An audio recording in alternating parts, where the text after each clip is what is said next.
Hello, everyone, and welcome back to Explorers of Elsewhere. We are playing Tales from Elsewhere Sanctuary. It's our Daggerheart game. Okay. Say what it is on the tin. We've got a 20 episodes of this Daggerheart campaign. A little sort of like medium segue until we get into campaign 4 that will start later on in the year.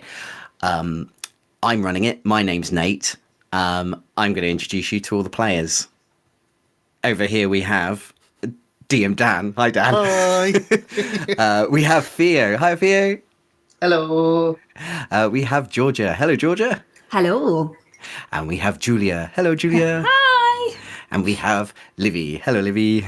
Hello. So if you've not seen us, welcome. If this is your first time here, welcome to the Explorers of Elsewhere. Thank you for joining us. This is episode 5, so there's plenty of other episodes to watch, so we'd really recommend that you go back and start from session 0. But if you have been watching along, thank you so much. Thank you along for liking and for watching, basically. If you are new to the channel and you do like what we do, there is a lovely subscriber button which you can click and subscribe to the channel. We also have membership, so if you are watching this just on regular old YouTube and you really like this episode 6 will actually be available for our members right now. So, you know, you can give us a couple of quid, become a member, watch episode 6 right now. But if that's not your cup of tea, but you still want to get involved, we do have a Discord, so you can join the Discord. It's absolutely free and you can chat with us in there and see what's going on. We're also playing, probably still at this time, we're playing Draw Steel at the moment, maybe. Obviously, these are pre-recorded before the live streams, but if we're not playing Draw Steel, then keep an eye out for the next live stream, because that's going to be pretty fun, I think. Why don't we head on into the intro and find out where our adventurers were left last episode.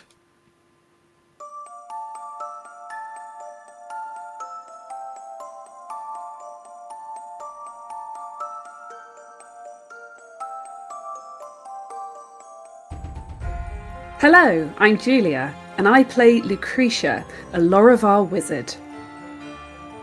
Hi, my name is Theo, and I'll be playing Pally, a Wolfkin Seraph.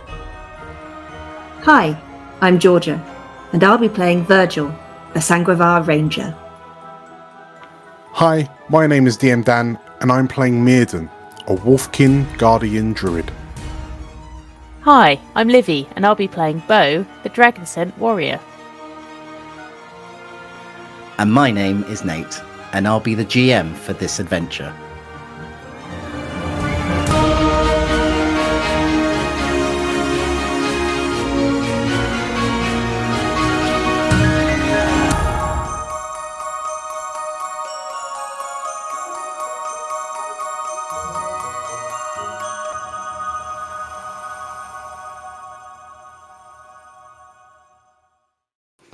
So, where we left the 5 of you, you've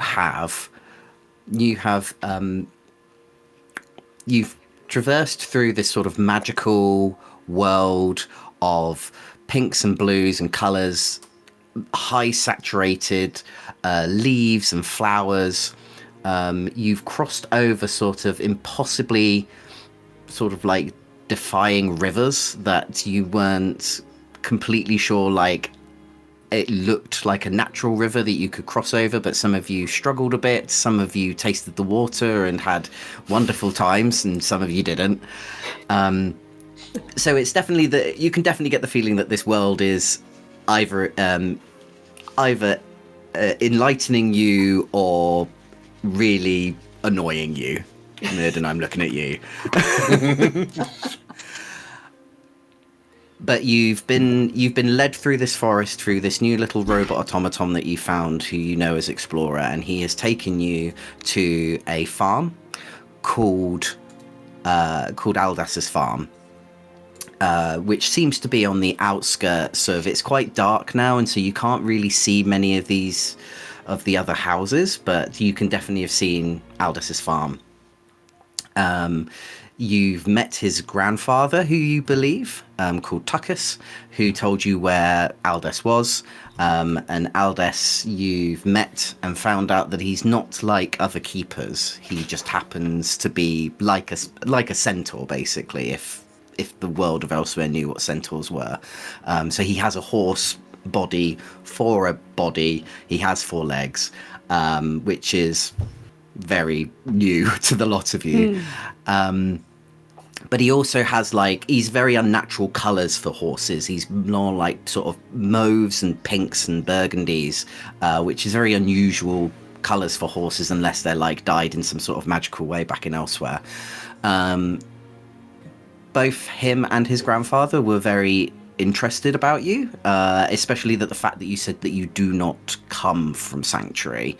You're new here, you don't know where you are, you're lost, and the both of them have told you, well, majority Aldous as well. Aldous has told you that can't be a thing because everybody knows everyone in Sanctuary. So the 5 of you find yourselves in Aldous' farmhouse where you first met Tuckus. You're situated around sort of this very humble little table, this kitchen table. It's obviously not been made for groups of people to be gathered around it, so it is a bit of a squeeze. But it's not like the place isn't roomy, because obviously it needs to make room for Aldous. It needs to make room for his giant horse body that's walking through the kitchen. So you can definitely tell that there have been some alterations to this house. You're not completely sure whether or not Aldous has always been, because these sort of refurbishments around him don't look new, but they don't look aged. They don't look like they were originally there. They look like they've been built in this sort of accessibility for Aldous' sort of large butt, basically. His Tuckus, His one might Tuckus, you'd say.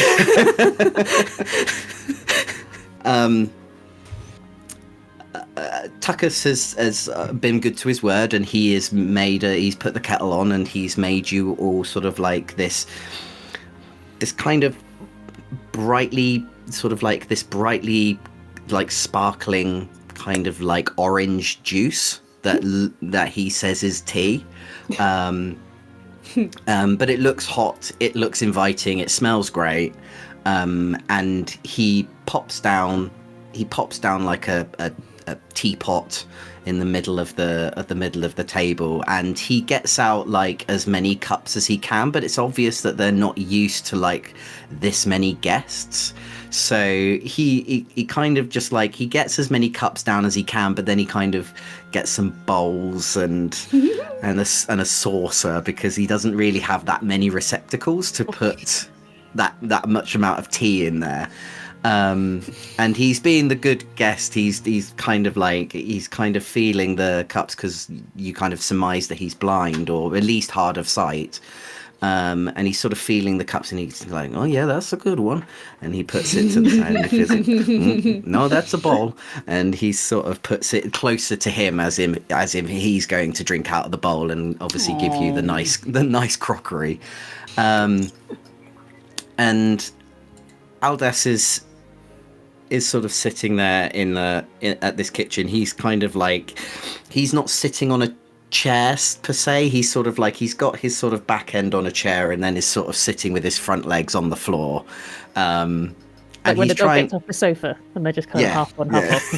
Half on, half off. And this chair has been made for him. And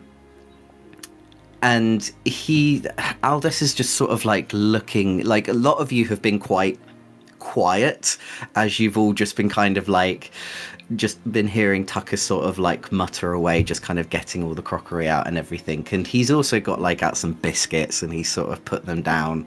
And Aldous is sort of just, he's looking at the lot of you, and you can tell he's just sort of thinking, like he's really confused about this whole situation.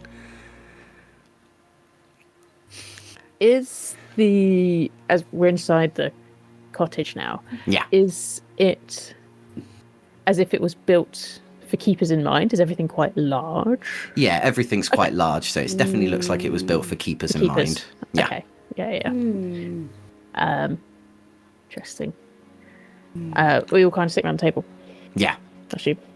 Yeah.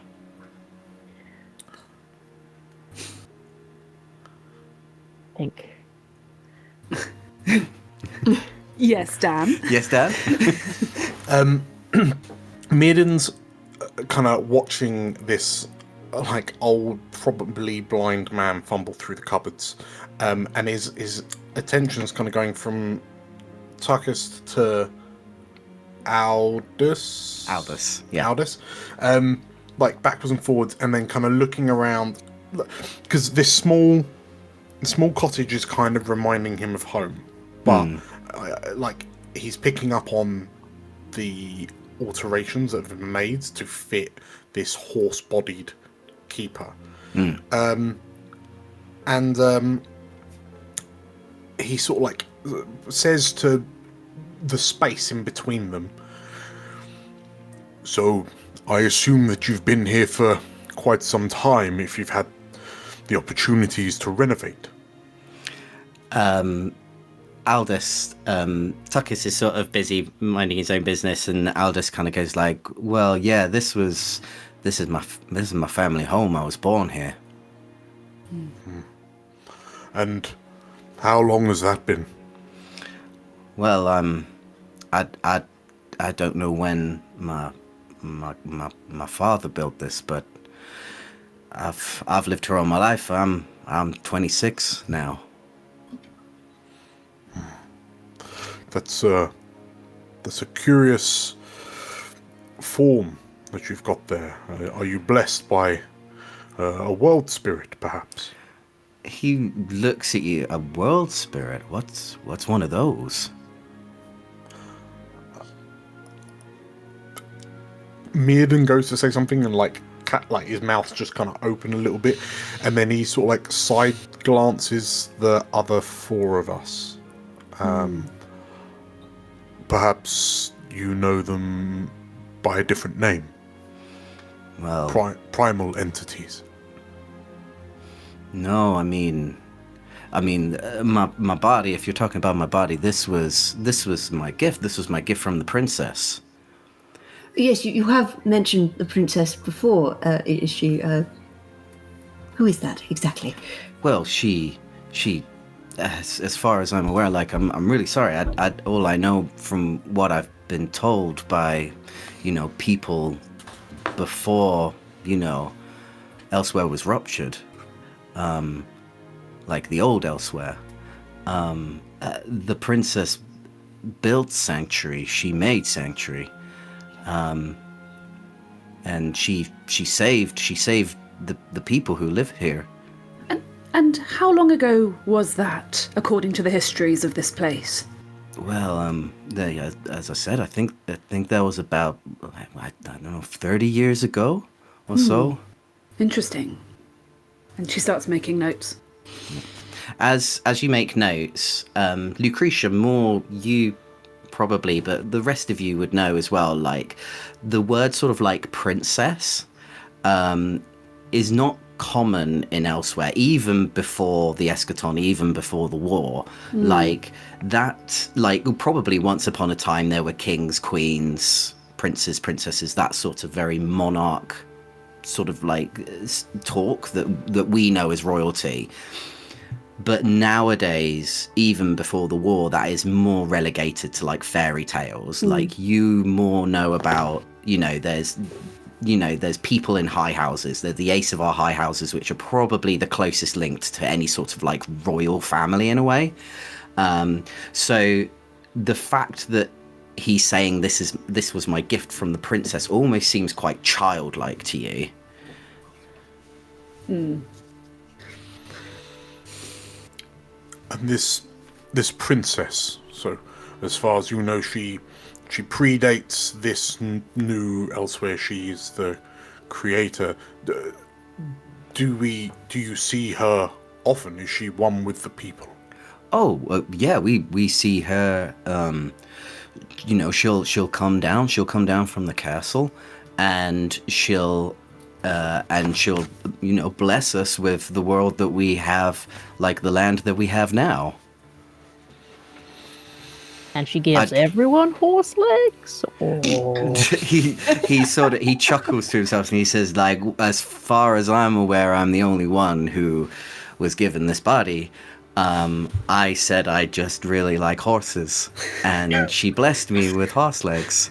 I must admit it. I didn't think about it because I was blessed with these when I was a boy. But like it has its perks. It has its downfalls, which I didn't think that would affect me as a grown man. But it's you just live with the gifts that you've been given. And what other sorts of gifts have the people of Sanctuary received from this princess? Well, I mean, it depends on who you're asking. She'll, if we abide by being good citizens in the world, she'll provide us with different food. She'll provide us with good weather. She'll provide us with safety. She'll provide us with magic that will, enhance. And he looks at Explorer. He goes like Explorer. She'll imbue like little robots like these to help protect us and to wander the forest so we don't have to. I do apologize. Like, this is really strange for me to talk about. Like, it's weird when you feel like everyone knows about it. And he sort of kind of taps on the. That's and he's like, Grandpappy, you know more about before Sanctuary. Can you help in any way? And Tucker sort of turns round and he's just like, well, my mind's fuzzy a lot of the time about it, but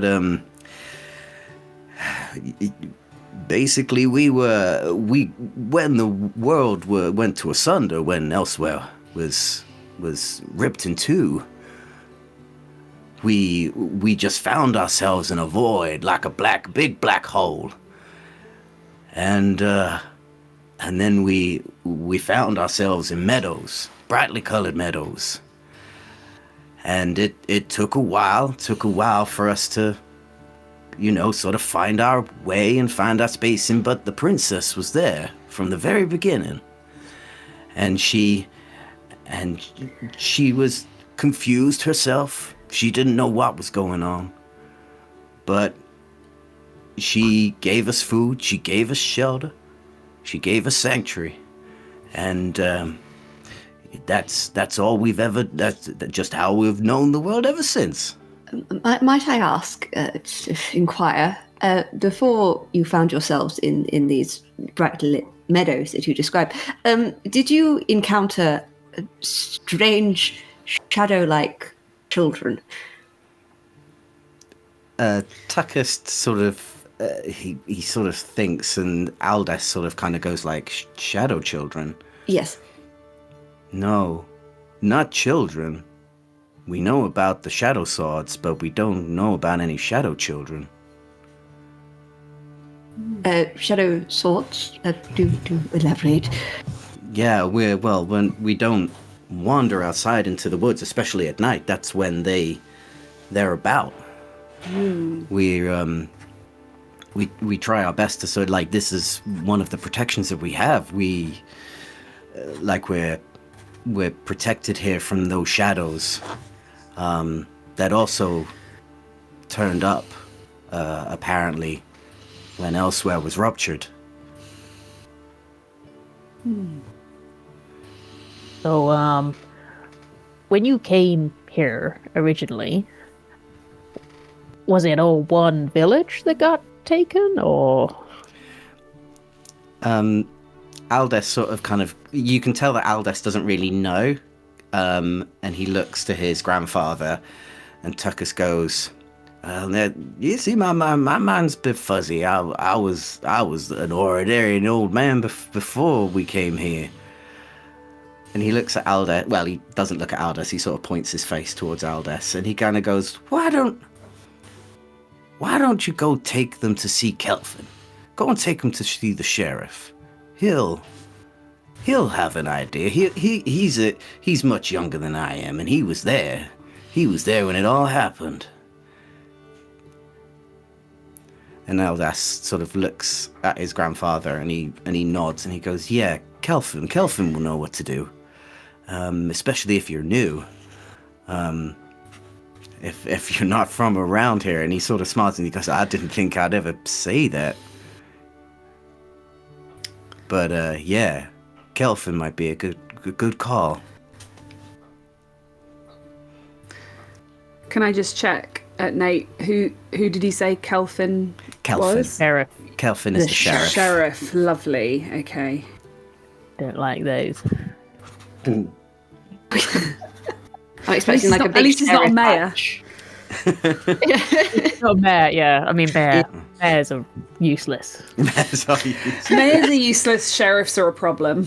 Sheriffs are a problem. Mayors are useless. Maybe this is where all the good mayors went in Elsewhere. Maybe. Just a whole, Just a whole town of mayors. Of hated mayors.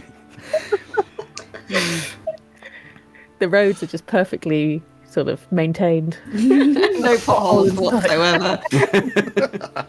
No bandits. Brilliant. Heaven on earth. Before we go, just you. It sounds like you know everybody that lives in Sanctuary. I mean, yeah. How many are there here? Aldous sort of thinks, and Tuckus kind of thinks as well, and he's like, maybe about, give or take, about 600 of us. And you know all of them? Well, you know them by face. You don't. Well, I don't. I'm blind, but I don't know smell. But I know them by smell. And Aldous sort of nods, and he goes like, "Yeah, like obviously we don't know intimately about one another, but you know, we know faces, we see faces, we celebrate together, we mourn together. We've had to become a community, and obviously, like, it wasn't, as far as I'm aware, it wasn't originally 600 who came. Like I was born here, and many of my friends were born here." And you mentioned that you don't venture out at night for, so you don't risk running into these shadow swords. Well, at least not into the forest, anyway. We steer clear. But do these shadow swords ever venture out of the forests? No, and that's because of the princess. The princess protects us. I see. How old's this princess? She young? She's young. Is she single?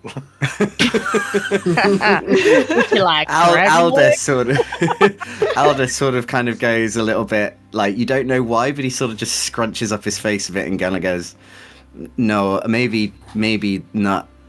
She might be too young for that." Wait, how old is she? Well, she's immortal, but she looks only just like a young girl. Sorry, immortal, you say?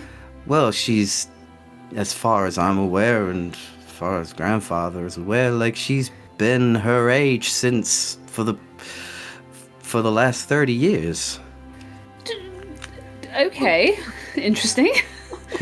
Lucretia starts to think about all the conditions that could make one not age in 30 years. What are they? What kind of thing? DM Dan and Nathan? You don't know. on Elsewhere? I really don't know. There's no examples of long-lived races or anything like that. Vampire. Goblins. No, yeah. Besides from Goblin goblins, princess. but, I mean, Is she a Goblin- goblin? no, and that's above board. That's not. So, I mean, as Dan has said, like the longest living races are probably goblins, Right. But they would still they would shrivel up like a little prune. So. We've all They seen still age. Yeah. Right. the They biggest still example. age. Yeah. Yeah. so old. So that's not common, basically. Yes, that is Okay. very uncommon. That's like one of us saying in the real world, like, I know someone who looks like they have been They're like 10. 10 years old for 30 years. 30 years. There's 30 no years. like vampires Just amazing in skincare. elsewhere. Well, I mean, there is, but you don't know anything about them, probably, Yes, of and course. two, vampires probably don't work like that in elsewhere. Dan. That's Empire stuff Totally fair. that we're not Totally privy fair. to. We are as not privy. characters. Yeah. Cool. Okay, so I think Lucretia would be highly fascinated by this claim that the princess is immortal or very long-lived for some Yeah. reason. And is she a keeper like you guys, or Oh no, she's an Asavar. Well, and I say this sort of like slightly side-eyeing Lucretia, because I'm guessing Lucretia just looks a bit like, ooh, at this. Research. Like, it starts with this, like a side glance, and then looking back to Aldous and Tuckist. Well, I'm sure it will be fascinating when we do get to meet her. I must say, it sounds awfully like a fairy tale my daughter would read or write. Can I mean, you've asked me a lot of questions. Can I ask you some questions? Like, where have you come from? Like what?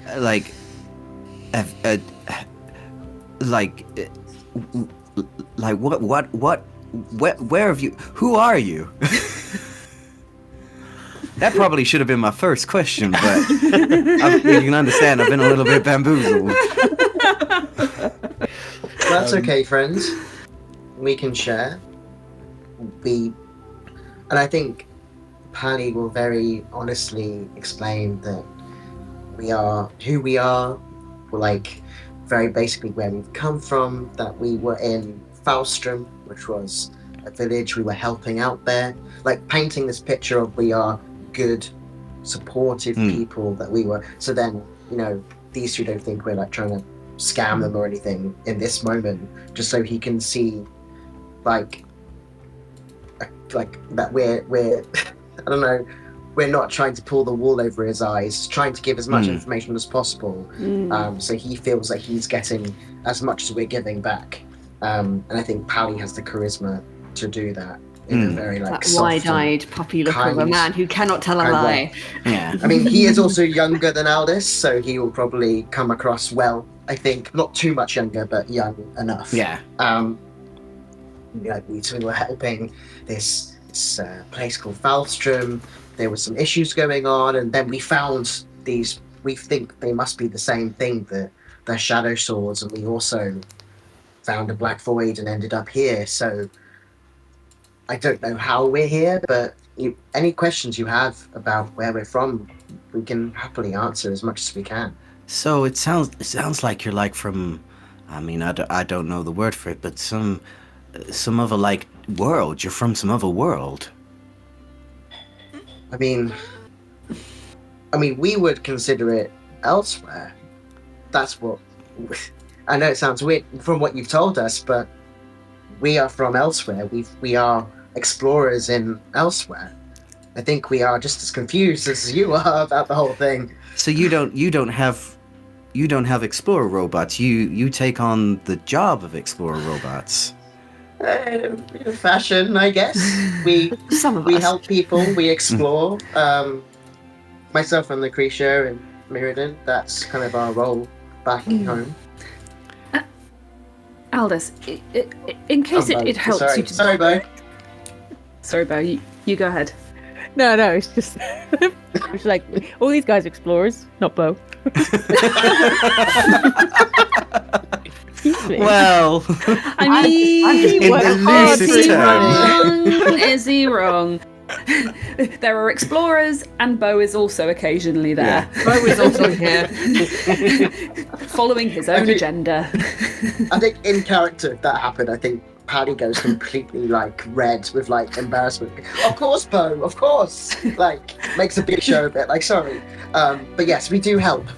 And Yes. Lucretia pipes up. Aldous, it might help to think of elsewhere a little bit like a plate which got dropped and smashed on the floor. Some of the pieces landed very close together and were stayed together and could be rejoined, but then some of the pieces flew to far corners of the kitchen.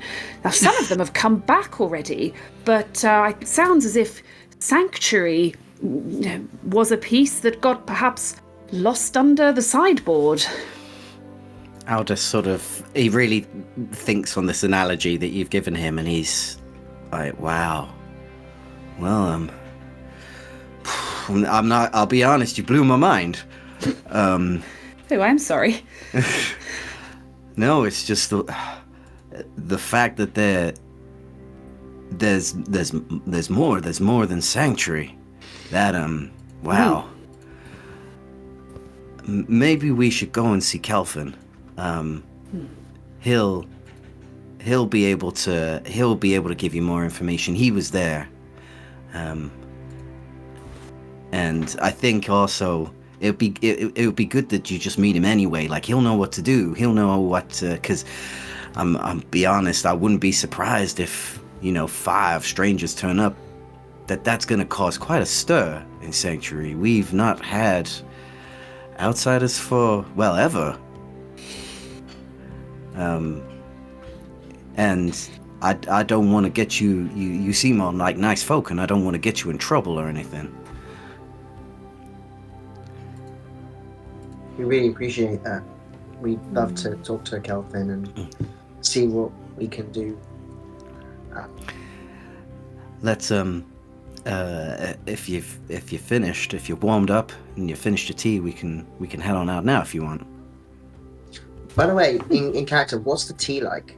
Like when we taste it, what is it? Does it taste like tea that we're expecting, or does it taste weird? Or It's a very straight, like it's a very odd taste. It's quite sweet. It's a lot more sweeter than you sort of expect, like just sort of like a herbal tea to be. It's almost like a mixture for sort of like above the board sort of like flavors. It almost tastes like a mix between sort of like a grapefruit and then like popping candy at the same time. Sort of just like very sweet popping candy, but you don't have that popping going on. It's obviously not from any sort of tea that back in elsewhere. But you can, the flavors are take some acclimatizing to think like, have they just put like tons of sugar in this?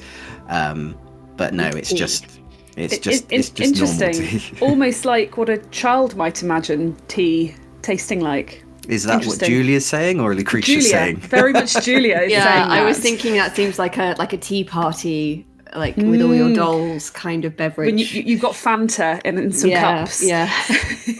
Fanta and mud. Elsewhere Fanta, yeah.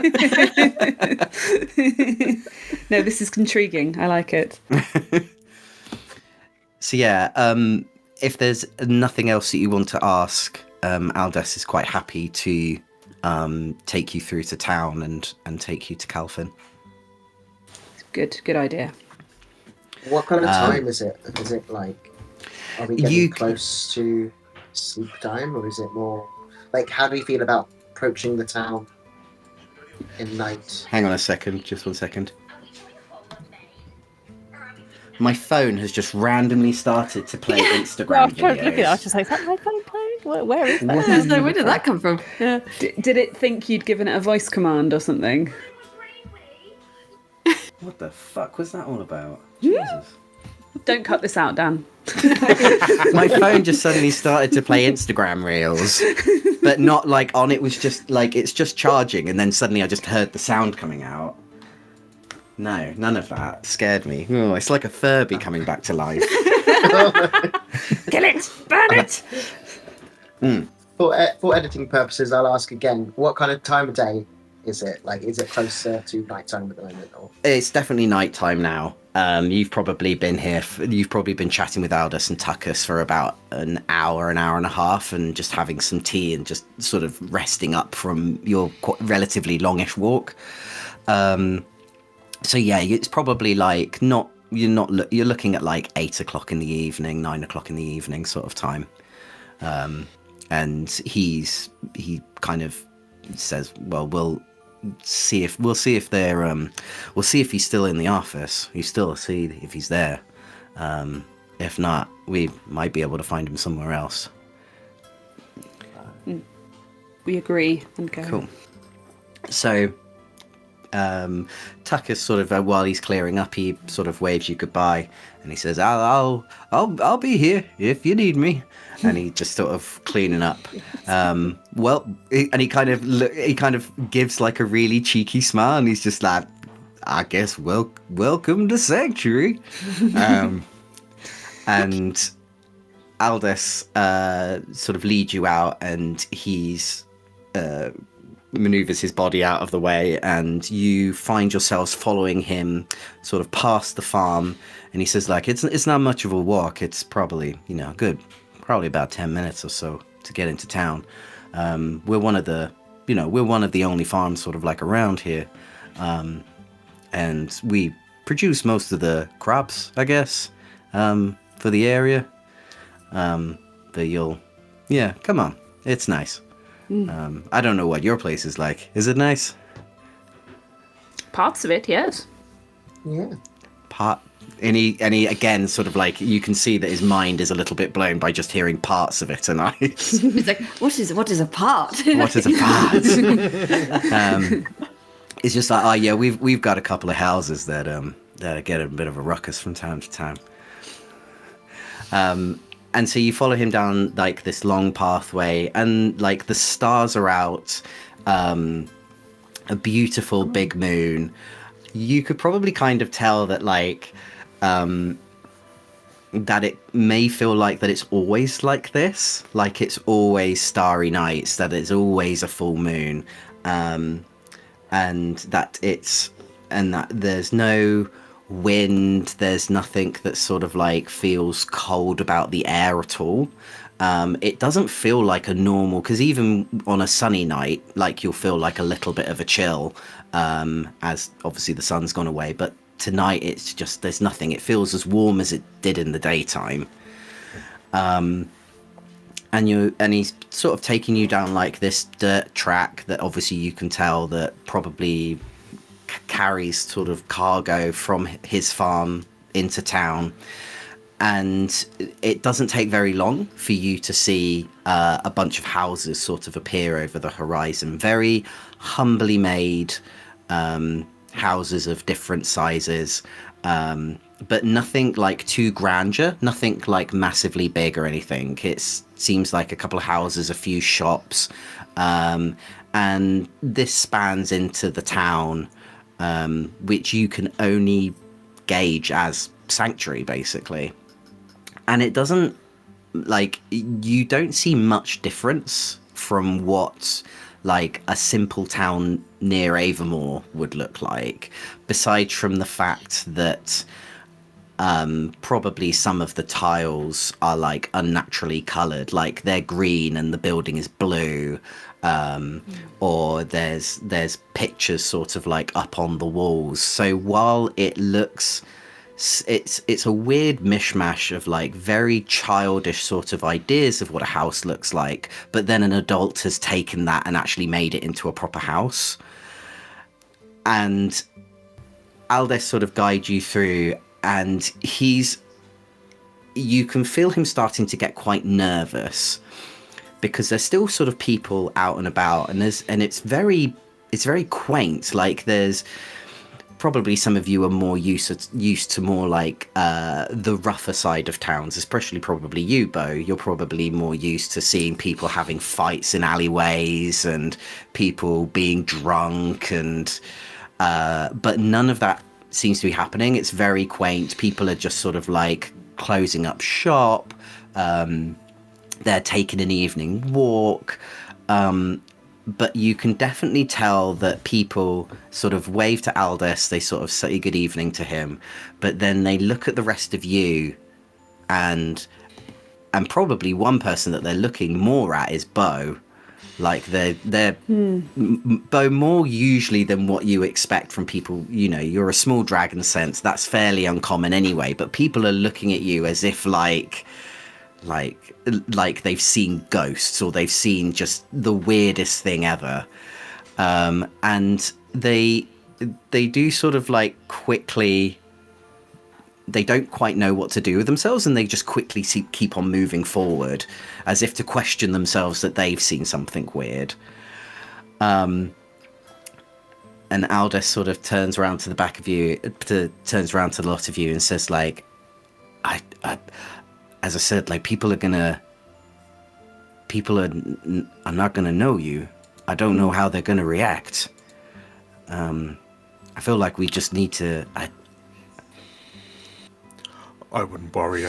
Bo has that effect on most townsfolk. Oh, you don't have many. You don't have many dragon sense yourself. So you've got some around then. I don't know why they're looking at me like I'm kind of strange creature here. I'm just like a. I mean, we've got Fletcher, we've got Tobias, and we've got Conway, but that's about it. Those are the only, like, who I know as well, I mean, we've got Finway as well, but Aldous kind of goes, I don't know if he counts. Why wouldn't he count? That's not for me to say. I think it's rude if I say. He's a bit. He's just a lizard. just a small salamander. Good evening. So cute. A gift for the princess. Sorry, Nate. Can I name check? So we have Finway, Fletcher, Tobias, and what was the other dragon sense? Conway. Was it Conway? Yeah, I think so. Yeah. But one of them is just a salamander, is a little gecko Yeah. with a top hat. Yeah, I put a asterisk next to Finway to be like, who knows? Who knows what Finway is? It could be half dragon, scent, half horse, half. Goodness knows what. What gifts has Finway been given that makes him not a dragon scent anymore?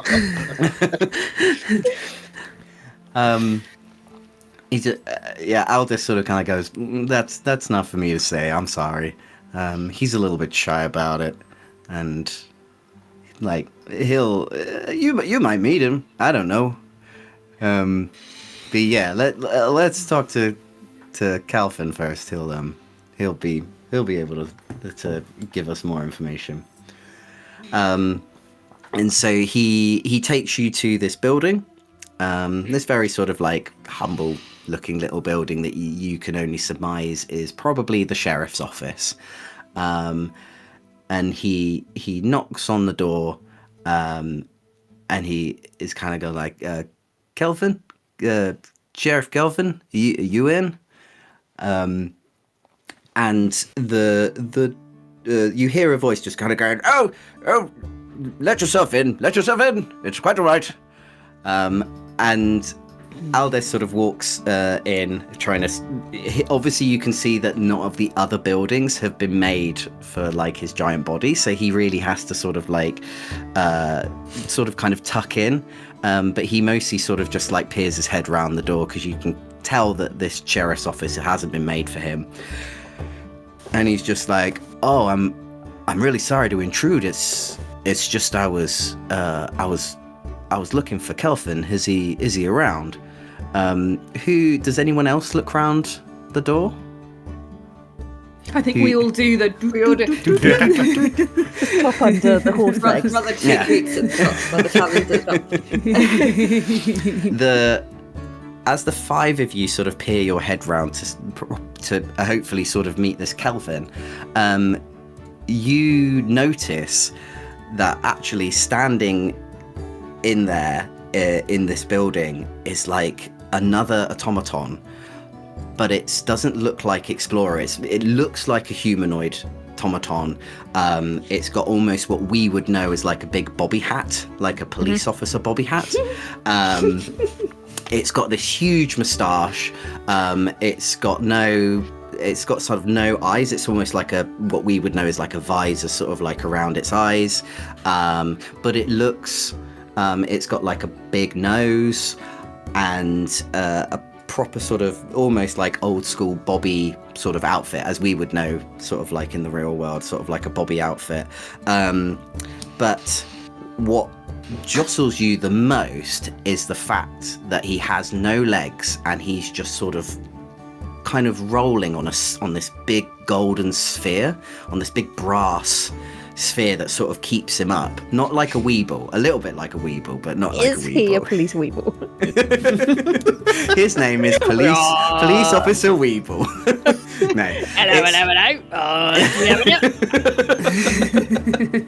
So he's not doing that like a weeble. He's like the sphere, this ball, this brass ball that he's sort of like spinning on, is obviously the thing that sort of is doing his trajectory and his movement around.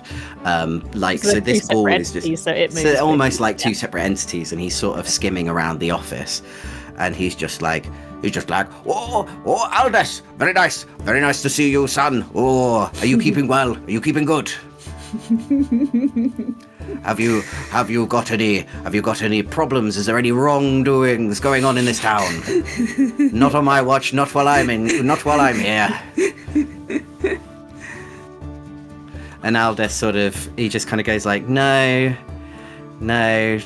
officer, no. It's I was just looking for Calvin. I'm hoping that he can help us with something. And he hasn't given him a name. He's just named him. He's just said officer. Officer has sort of kind of turned round after his busybodying sort of like around this building, and he looks at the five of you and he goes, Have you five got anything to report? I don't know your names. Can you state your names for me, please?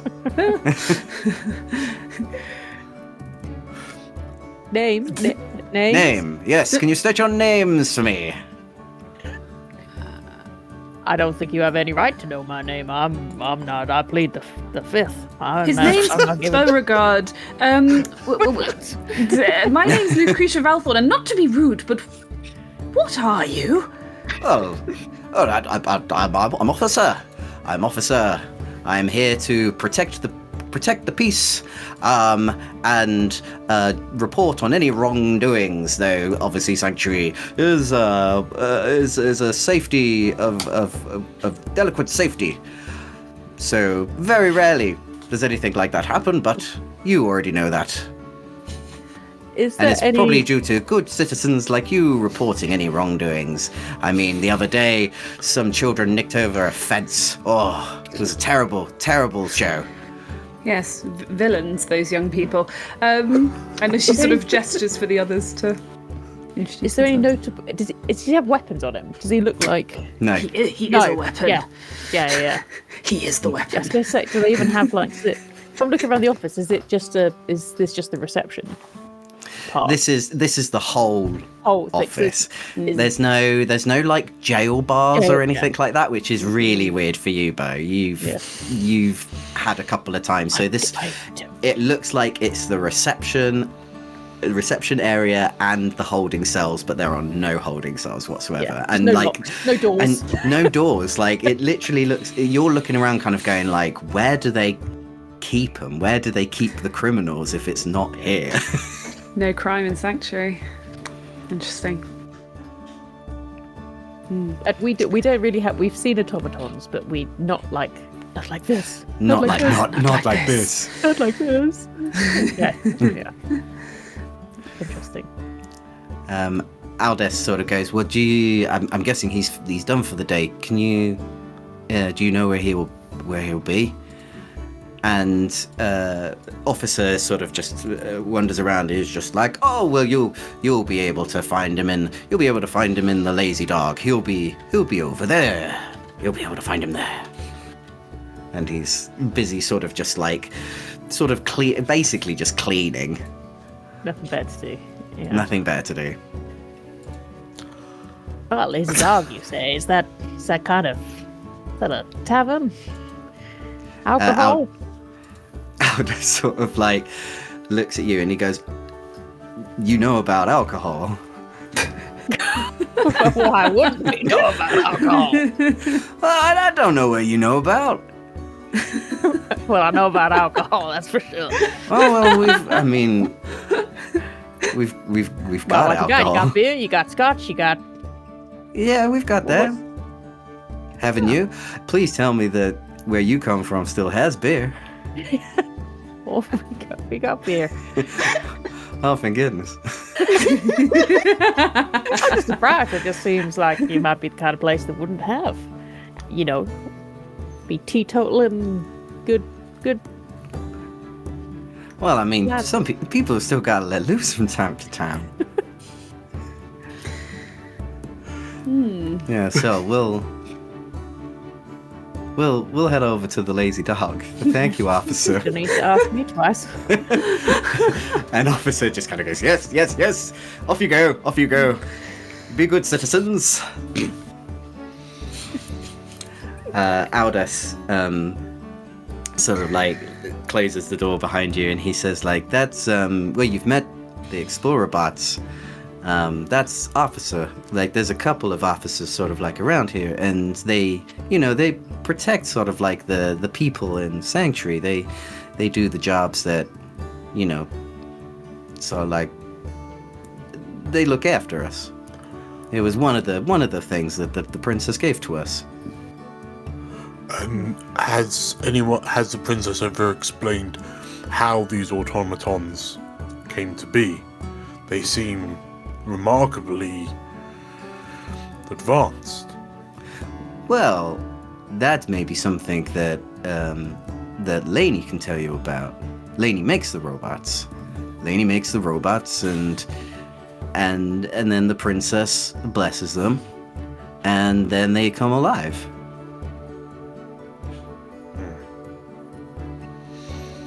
And is Lainey also a 10-year-old girl? He laughs and he goes, no, Lainey's around about the same age as me. So Right. Lainey creates these things, and then life is supplanted into them by the princess. Well, yeah, how do you get your robots to work? Well, yes, quite. And could we assume that this is the same process that brings the overly large, plushy keeper bears that roam the forests? Aldous, as you mention this, Aldous looks at you like the sort of the joyful sort of not joyful, but the kind of like happy nervousness that he's had around you for the time being sort of like shoots down, and he kind of, you can see that that's something that he does not want to talk about, and he's like, let's get you to Kelvin. I look at the others as if to say, what did I do? What did I say that was wrong? What have I done? So you, Aldous after that is a little bit quiet, and he say it's not far, it's just down here, and he takes you to, again, sort of like another quaint little tavern,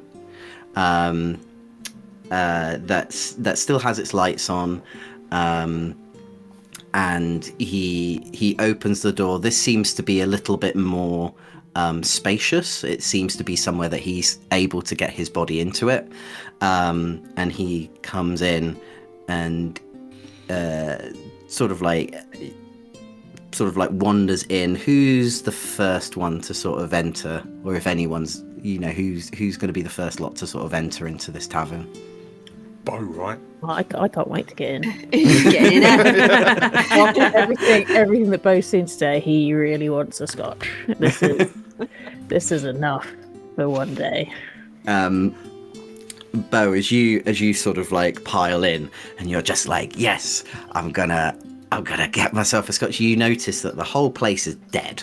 Like no one else is there, and it's obvious that they're kind of like shutting up shop. They started putting like, and you're like, what time is this? And they've already started like putting tables on chairs. And Aldous, he calls over to the bar, and he's just like Rala,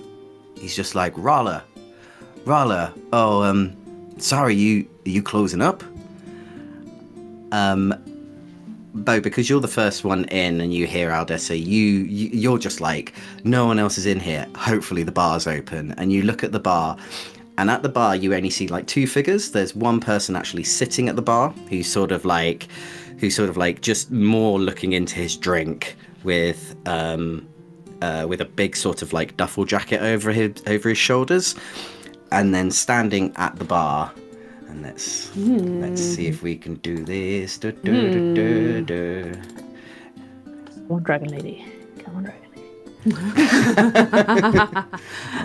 I'm sorry, Livy. You're gonna be send image show to all. There we go. Oh, that's not a dragon lady. That's not a dragon lady. That's not a dragon lady. I'm sorry, Livy. One day, Livy.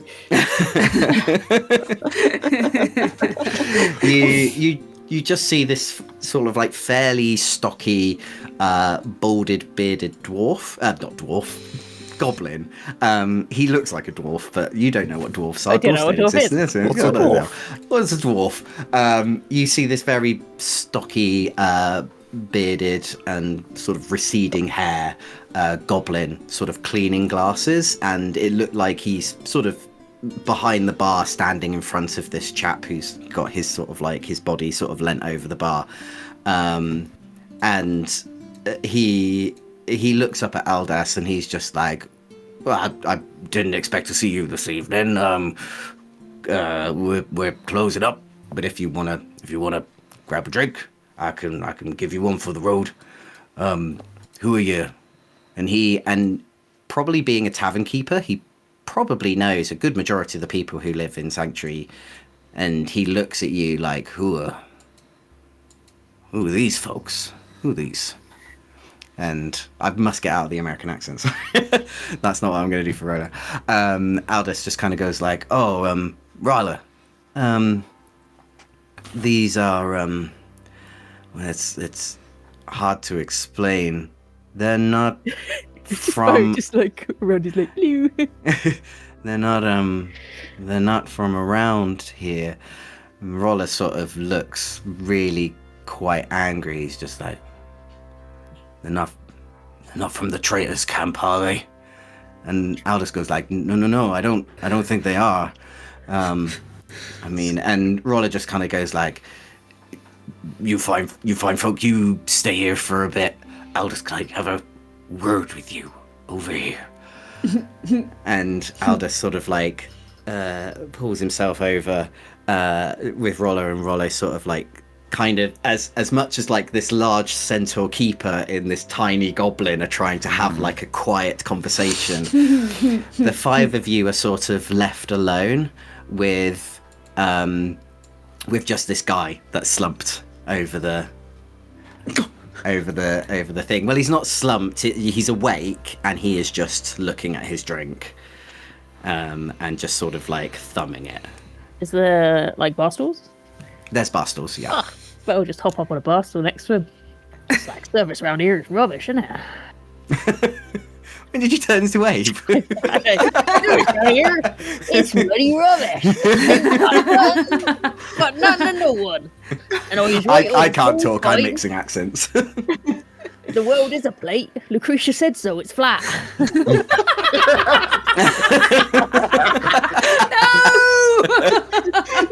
have you done? What have I done? No, but yeah, I'll just sit up and just kind of like waiting for the guy to come back. He's just like, come on. What are the rest of you doing? What, Virgil, what are you doing at the moment? I think he'll look with concern over his shoulder where the two have just left us. I believe we might have gotten the young man in trouble. What's this about a traitor's camp? Yes, he didn't mention that. Oh, it sounds to me like I've got Bristolian accent. Bugger off. It's stuck. The wind's changed. The winds have changed. Yeah. Cowboy. Benoit Blanc. Benoit Blanc. You need a touchstone that you can just say and switch to the... Bristolian stuck in. I do declare. I said.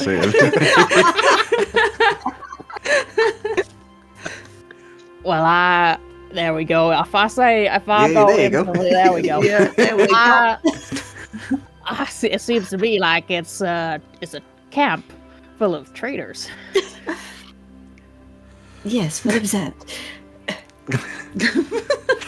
And the chap who's sort of like there looking at his drink, and he's just like, you could hear him just sort of go and look up at you, Bo, and go like, everyone knows about the traitors camp. What are you? And then he looks at you a bit closer, and he's just like, what? Mirrodin will like take the space on the other side of this guy and humour us. I say, are there any bottles of like alcohol within reach from the bar? Yeah, there is a bottle of this very bright purple drink sitting in front of this man. Okay. Who, as Mirrodin, as you're sitting down, you can see is this sort of like Lorivar man. He's got well, I'll send you a picture. This is obviously not the way he's sort of looking at the moment, but show to everyone.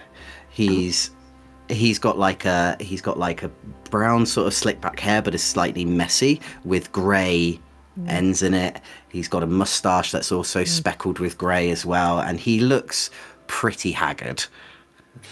Haggard or daddy? Yeah, I was going to say. It depends.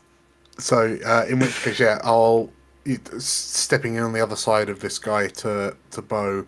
I'll say, enlighten us, as I grab this bottle and 5 glasses, and I'll pour 4 out, and then I'll pause for a moment and look at Pally, squint for a second, and then pour the 5th. I don't know if he's old enough. As you've poured these drinks, this Lorivar man looks at you, and he squints his eyes, and he like takes the bottle off you, and he goes, "You know that the traitors camp," and then he goes, "Is where the traitors are." And it's obvious that he's quite drunk. In which case, I'll lift the bottle back out of his hand and place it like out of hand's reach as I start kind of handing off the drinks. As amusingly insightful as that is, imagine that we're new to town. Why are they traitors? As I hand these drinks to the other 4. He looks at you through sort of like squinty eyes, and then when you kind of say us, he then looks to Bo and then sees the rest of you and like looks again back at you, Mirrodin, and then especially looks at you, Bo. He's just like,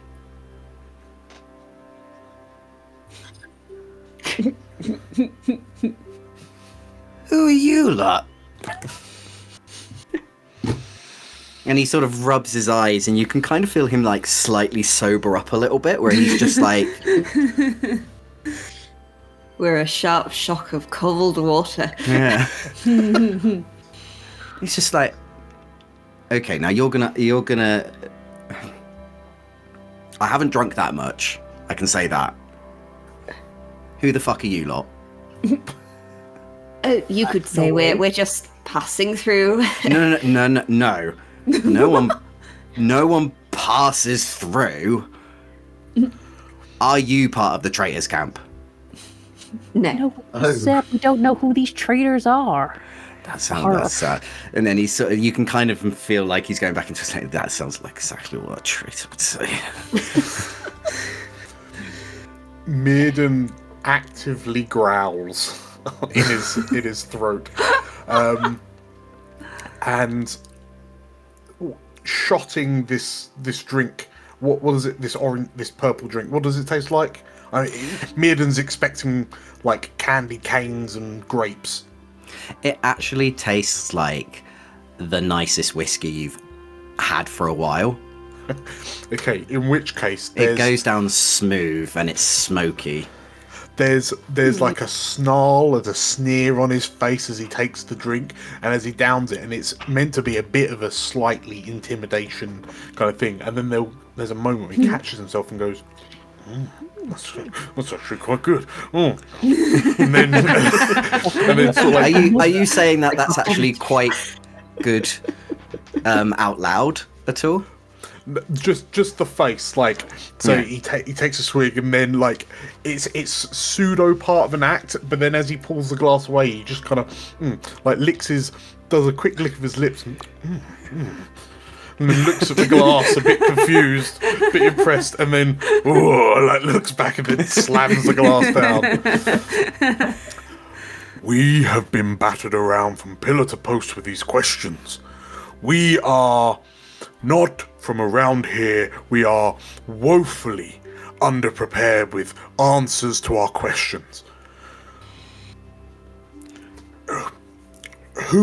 Why are there traitors? Who is the princess? Who are you in this tavern that is apparently closing down in the middle of the evening? Where is everyone? The Lord of our man just sort of like sits back and he's just like,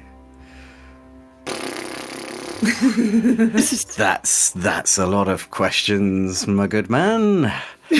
Well, and you notice that like as this man is just about to start speaking, the goblin who you know as Rollo has come up and he's just like it's all right, Kelvin, it's all right, you know, calm down. This is right? Kelvin. You're the sheriff. Kelvin sort of just like what? Just like, what gave it away? Right, Billy Butcher.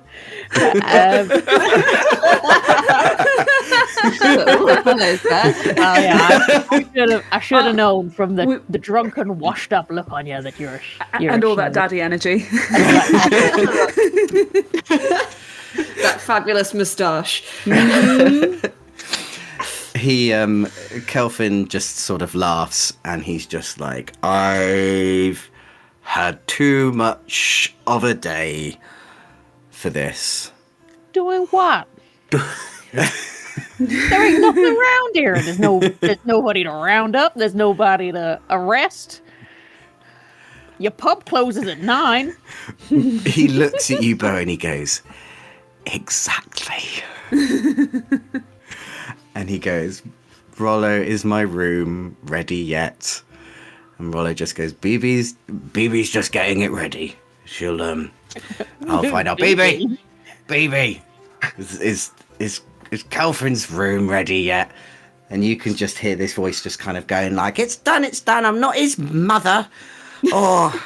And as you see sort of like coming out from the back rooms, you see this waddle of another goblin, a lady goblin this time, with sort of like a bob haircut, as she sort of like kind of goes through and she's just like, we're very sorry, we're closed at the moment.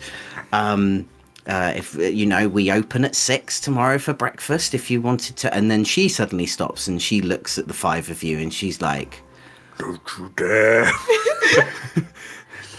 And she looks to Rollo, and she's just like, "Love, who are these? Who are these lot?" Are there 5 more rooms? She looks at you and goes like, "You want?" And you can almost see her a little bit giddy. She's like, "You want a room?" Rollo, and she sort of like grabs hold of the other, like, she said, Rollo, it's happened. It's happened. We have visitors. The visitors have come to stay. You see, like, we obviously everyone knows each other and everyone has somewhere to stay. So no one that we do. Well, I've had these rooms for such a long time, and I've said to Rollo, one day we'll have visitors. One day someone will come, and he's like, "Well, no, we're wasting space. I could use that for another beer room." And I'm just like, no, we could do it. And she's gibbering on about how they apparently have rooms. And Rollo's just like, all right, get them. We have two more rooms that you. But first off, we do have to ask, like, who are you? Right. So we came in. There was a big black thing. We fought some shadow people. It was like a big black hole. We came in. It was a meadow, and then we were like, "Oh my God, where are we?" And then we walked into town, and then we met man, this half horse. We had some like weird tea, and then we came here, and everybody's asking us who we are. We know who we are. We don't know who you are. Rollo sort of like looks to BB and goes, maybe we should make these people some food. Maybe we could just open up the kitchen. It sounds like they've had a bit of a travel." Just a little. And BB sort of goes like, "Eh!" And she sort of skitters off to go and get. Oh, and then she skitters back, and she's just like, "Unfortunately, we've only got 2 rooms left, like, because obviously Kelfin's staying in one of them. Who's going to be? I mean, you 4 boys should probably, you lovely lady, you should probably have a room to yourself. I've made up a special room just for us girls." I'm quite happy to bunk with one of my fine colleagues. There's no funny business going on. We're explorers. If I may, I fear I haven't been inside in quite a while. It's a bit of a strange experience for me. I am quite happy outside under the stars, as is Brother Talons. And Brother Talons is sitting on his Both head. of them just sort of look at you really sort of like, okay, just like, well, we have a garden. If you'd rather Excellent. be in the I shall garden. take the garden. Okay. Well, in that case, if it's 4 of us between 2 rooms, then Pally and I shall be in one, and Bo and Murden can be in the other.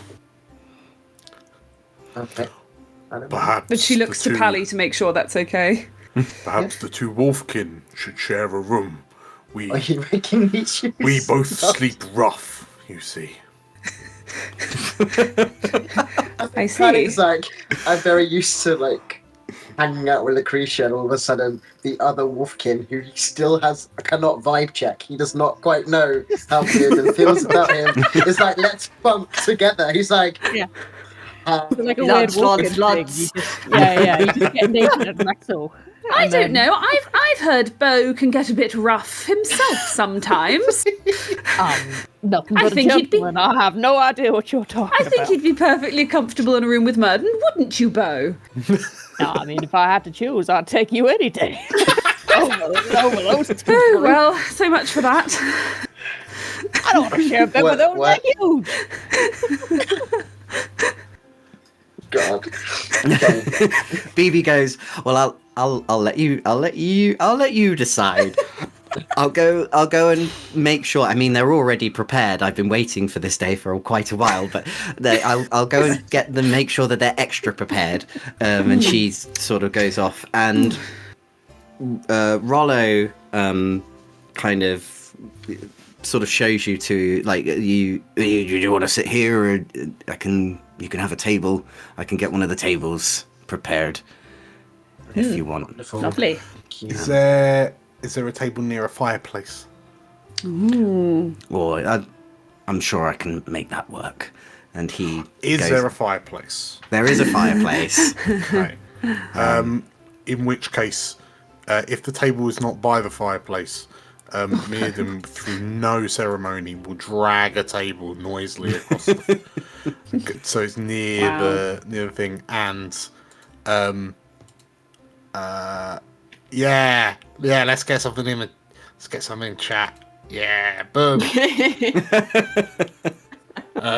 Mirden holds a hand out, and the two of the rune stones float over towards the fireplace and then strike against each other like flint, and the spark ignites whatever logs are in there. Nice. When you do this, Rollo is really taken aback by seeing that sight of you using some sort of magic to, and he just kind of goes like, "Oh, well, you five are really not from around here, are you? Okay. Well, shame you can't magic yourself up some beds, but luckily enough, my BB, she's got you sorted." And then he sort of shouts, Finway! And you... It's Finway. And you see this other little, well, not a little actually. You've heard the name Finway before, and you heard in that he was not really a dragon scent. Yes, sort of a dragon scent. Sort of a dragon scent, but It's just we the go. law of our boy, It's isn't it? happening. It's painted but green. as like he as Rollo calls over to Finway, this other like much taller figure sort of peers round, and you see just this to you sort of just this normal looking sort of purple, like he looks fairly timid, like he's sort of like hanging sort of like he's sort of rubbing his hands on his apron, but from your sort of knowledge he's just like a fairly usual looking dragon scent, quite young, and he's just like yeah, Dad, and Rollo just kind of goes like, we've got some people who need feeding. Are you happy enough to open the kitchen up again just for these five? I think we've still got some stew left over, and that should. I hope that's all right. He's goblin. Huh? His daddy's a goblin. I think Mirda's looking at you, Bo, and being like, how come you weren't that tall? And Finway just kind of goes, and he looks over at the five of you, because this is very odd. It's obvious that you can tell that this is very odd for him. He looks over at the five of you, and then he looks at you, Bo, and he's just like, Oh, bless him. Baby. and he's just like, and he's still kind of like rubbing, like he's sort of twiddling, he's kind of picking like underneath his claws, like very nervously, but it's obvious that he's very transfixed by you, Bo. And Rollo's just like, Finway, go on. And Finway's just like, oh yeah, Dad, sorry, Dad, I'll get on with it. And he peers off back into the kitchen. Baby. Rollo's just like, would you like the same as what you had, the whiskey? Yeah, stack them up. He brings over a couple more glasses of this whiskey for you, and he he sort of like goes off to see how Finway's doing in the kitchen, but you notice then that Kelvin has actually pulled up a chair between the lot of you, and it's just like, well. Can I ask something above board regarding Kelvin? If I was to do basically like my sparing touch on Kelvin, would he essentially sober up? I only ask because technically speaking, my sparing touch removes stress or hit points. Yeah. So I'm considering if drinking would cause stress mechanically, can I remove his stress? I think maybe you it could be alleviates, surely. Yeah. So like the idea would be Up like to a as he point. comes over, it's like, it's a pleasure to meet you, friend. I'm Palia, and I will introduce everyone, but off their handshake, and that will be Brought him a way sober to answer our to questions. sober him up. Yeah, he's gonna But hate like you. also like Spent he's good gonna money. hate me anyway. I'm the opposite of him, but I think so. Yeah. He kind of looks at you as you sort of offer his hand. He licks his lips and he grabs your hand and he gives you quite a firm handshake. And as I'm that quite healing, strong, so I take it. that healing touch as it goes through him, again, your sort of connection with Renengar is feeling weak, but it's there. And you can feel that sort of like it's not that sort of empowerment that you usually get, but you can still feel it sort of lift through your fingertips and through into Kelvin. And he sort of like, it sort of looks a bit dozy, and then his eyes sort of brighten, like you can see like he still looks pretty haggard, but you can see that he's looking a little bit more there. He's definitely sobered up. He's had like about 10 coffees now, and he's there in the room. And he just looks at his hand, and then he looks at you, and he looks at your robes, and he's just like, by the gods, a seraph. Am I correct? Yes. I'm a seraph of Renengar. And he looks, Renengar. I've not heard that name in. So, and you can tell that he's trying hard to find words.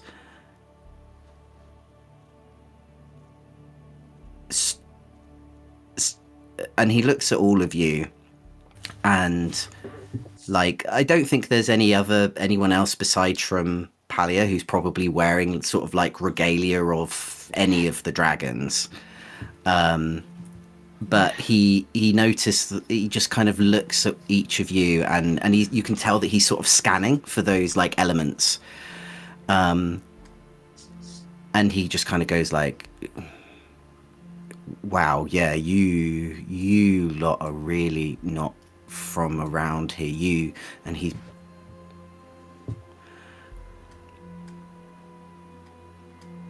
there's an elsewhere out there. There is another elsewhere out there.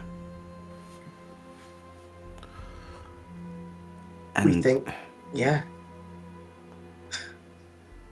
And he sort of brushes through his sort of like stubble, just like scratching, and he's just like, tell me everything. Tell me, like, what's happened in the past 30 years.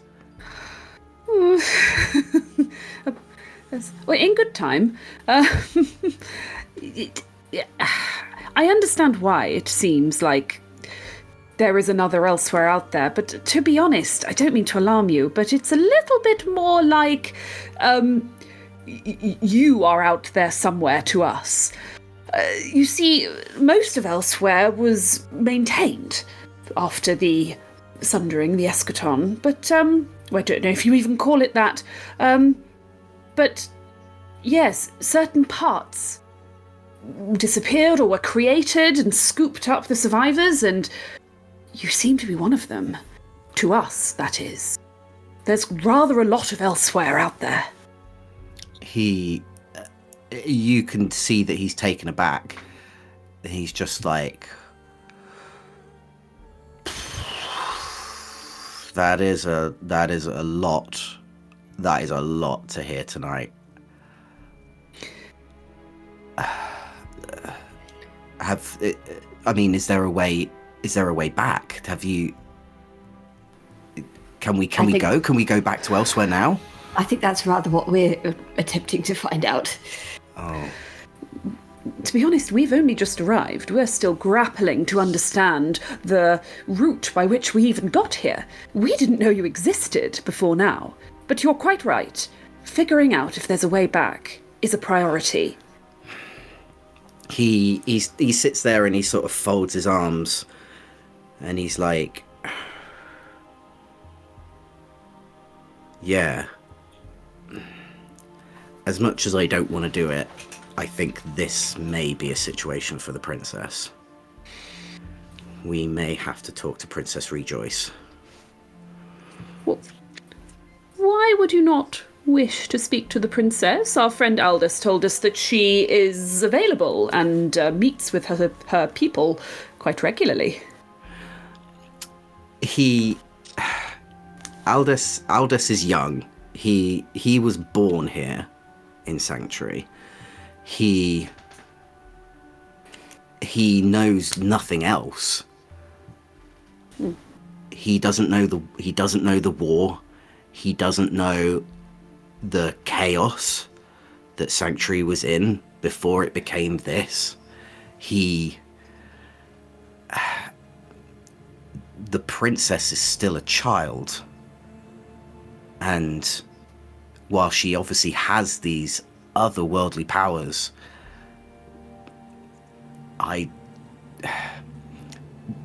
there's something that has just not sat right with me for a while.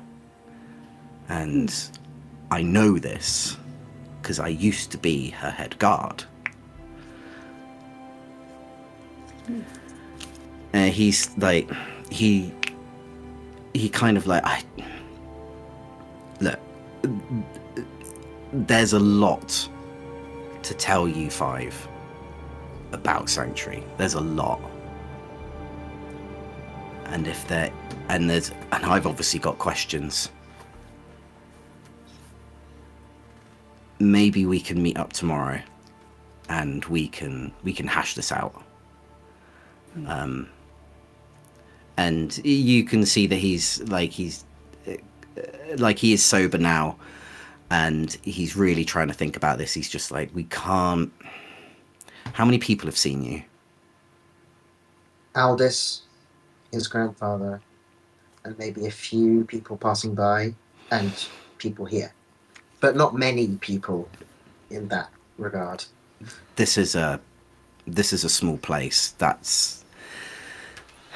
It's going to travel quick then. News of you are going to get around, especially you, and he points to you, Bo. Dragon scent. Wow. Dragon scent are not like normal around here. Like, we have 3 who came here like I came here when the Sundering happened, like when Elsewhere was being torn apart. Like, we were just happened to be all in the same place when we got put here. And like since then, like we've had children. I've had children. We've made families. We've developed lives. But no one's had a dragon scent since Sanctuary's been here. But Finley is the 4th. Finway. Finway is the 4th. Finway is one of the gifted children. He wasn't always a dragon scent. He wanted to become a dragon scent, and the princess gifted it to him. He was a goblin just like his dad and his mum. It was something he always wanted, and now unfortunately the rest of the dragon scent are quite awful towards him. He's not really one, and things like that. And you've seen how he is. He's a shy kid.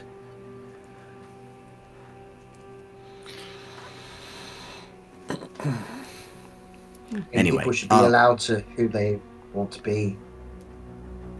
So he's dragon sent. He's dragon sent. That's it. And if Pally looks quite like there's a sudden like shift.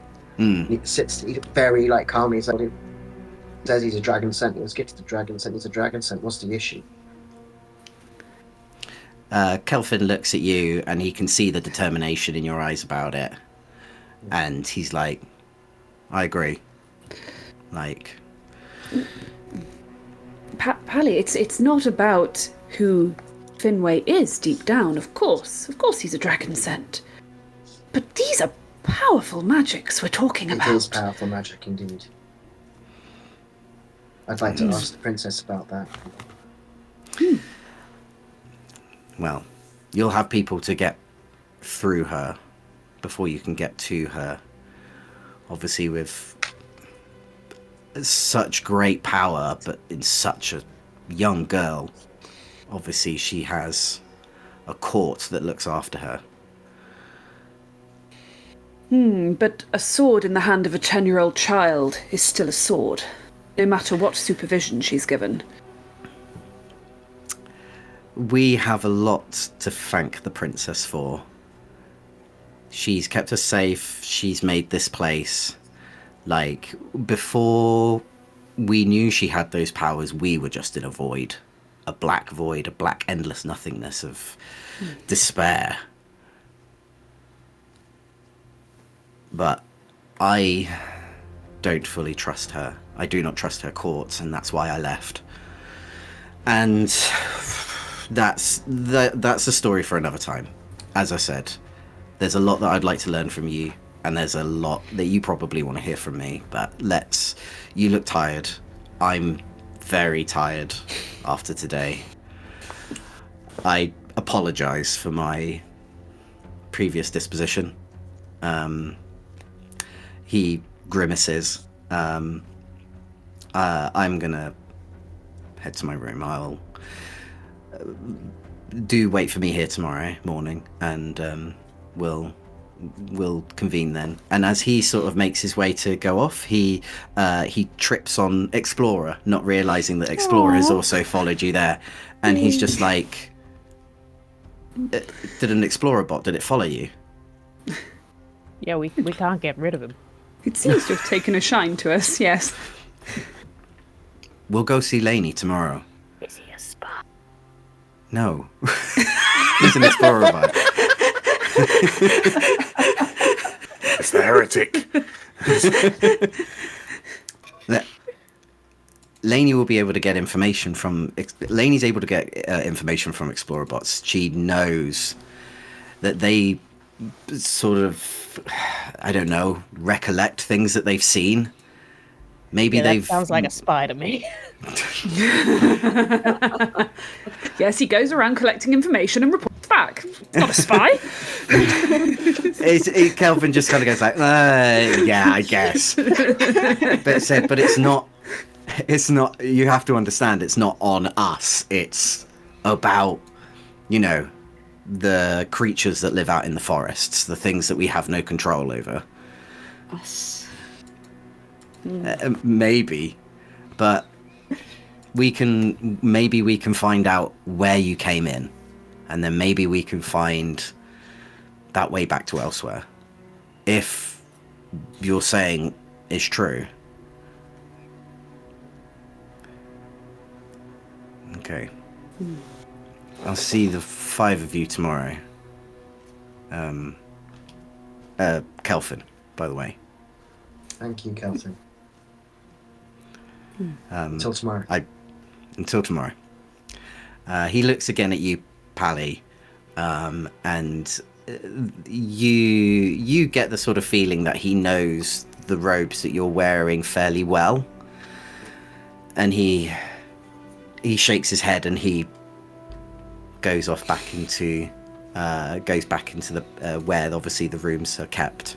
And as he sort of maneuvers around BB, she's just like, your rooms are ready when you've had something to eat. So I do hope they're I do hope they're up to. We don't, as I said, we don't get any visitors. It's very exciting. And she toddles off again. Bless. Rollo comes back and he serves you up some bowls of the stew that he's made, but they're quite elegant actually. They're full of just sort of like it's kind of almost like they're in bowls, but they've got like these big leafy greens that sort of go around the edge of the bowls, and then this sort of stew of just like very plump meat and colourful vegetables. So like the purple sort of like sweet potatoes that you get, like the Japanese sweet potatoes, it's like bits of that like that, and some of them don't look like they've actually been carved into flowers. Like these vegetables actually grow like flowers and then are cut sort of sideways like that. So it's very beautifully, like much more elegantly sort of like placed than any other tavern you've been into. And so you now, and Rollo's sort of just like, I'm gonna be cleaning up. So if you need anything, you let me know. And he sort of goes off, and he's just kind of keeping an eye on the five of you. And you have a moment to just have like a conversation between the five of you. That's what we'll do. We'll just look at each other. What a day!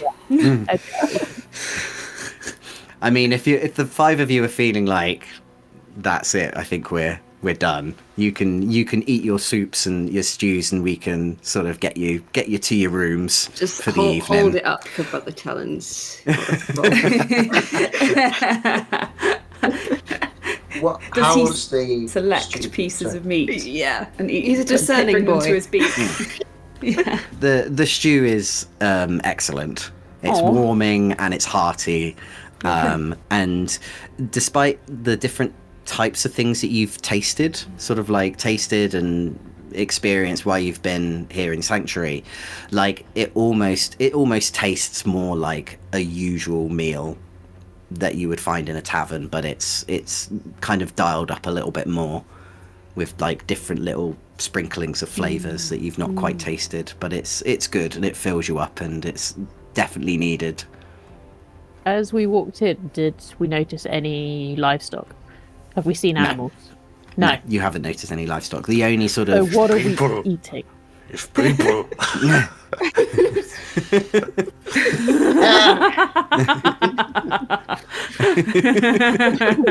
mean, you can ask. Thinking about this while we're... Been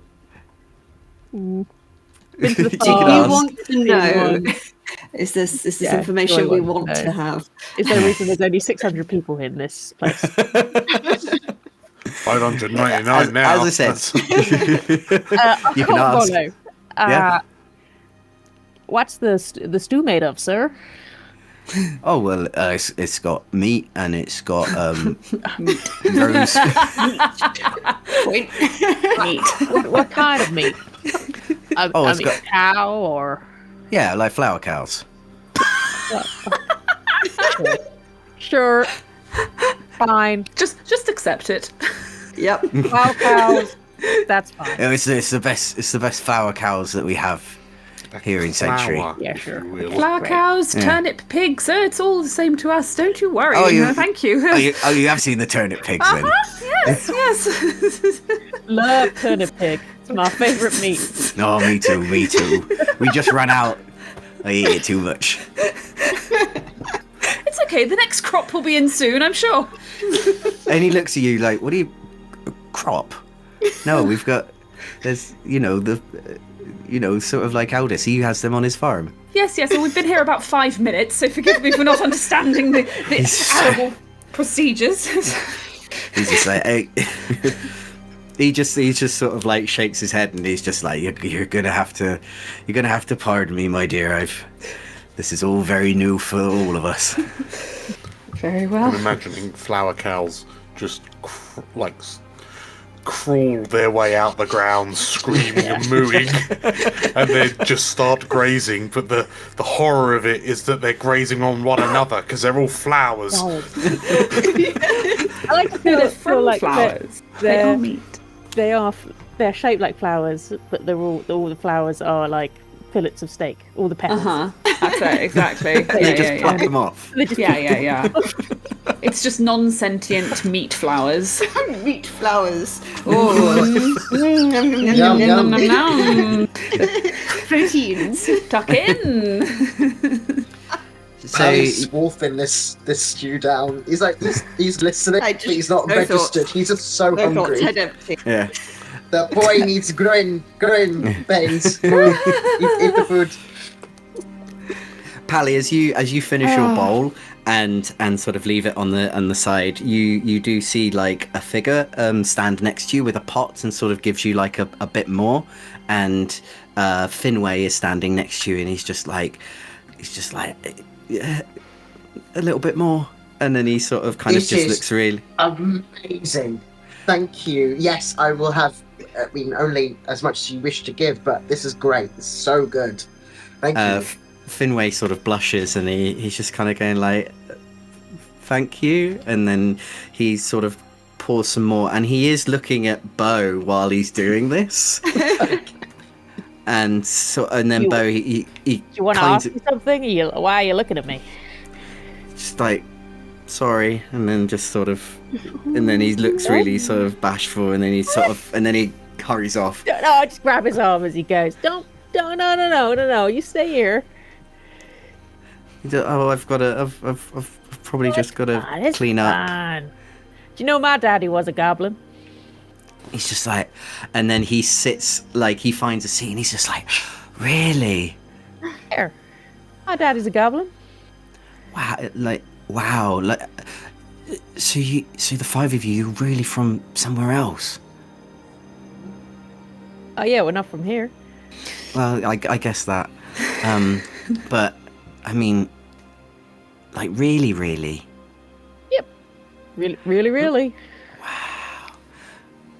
So there's this, and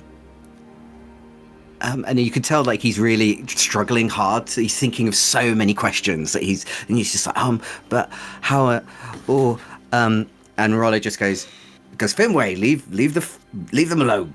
Like, Let the boy sit a while.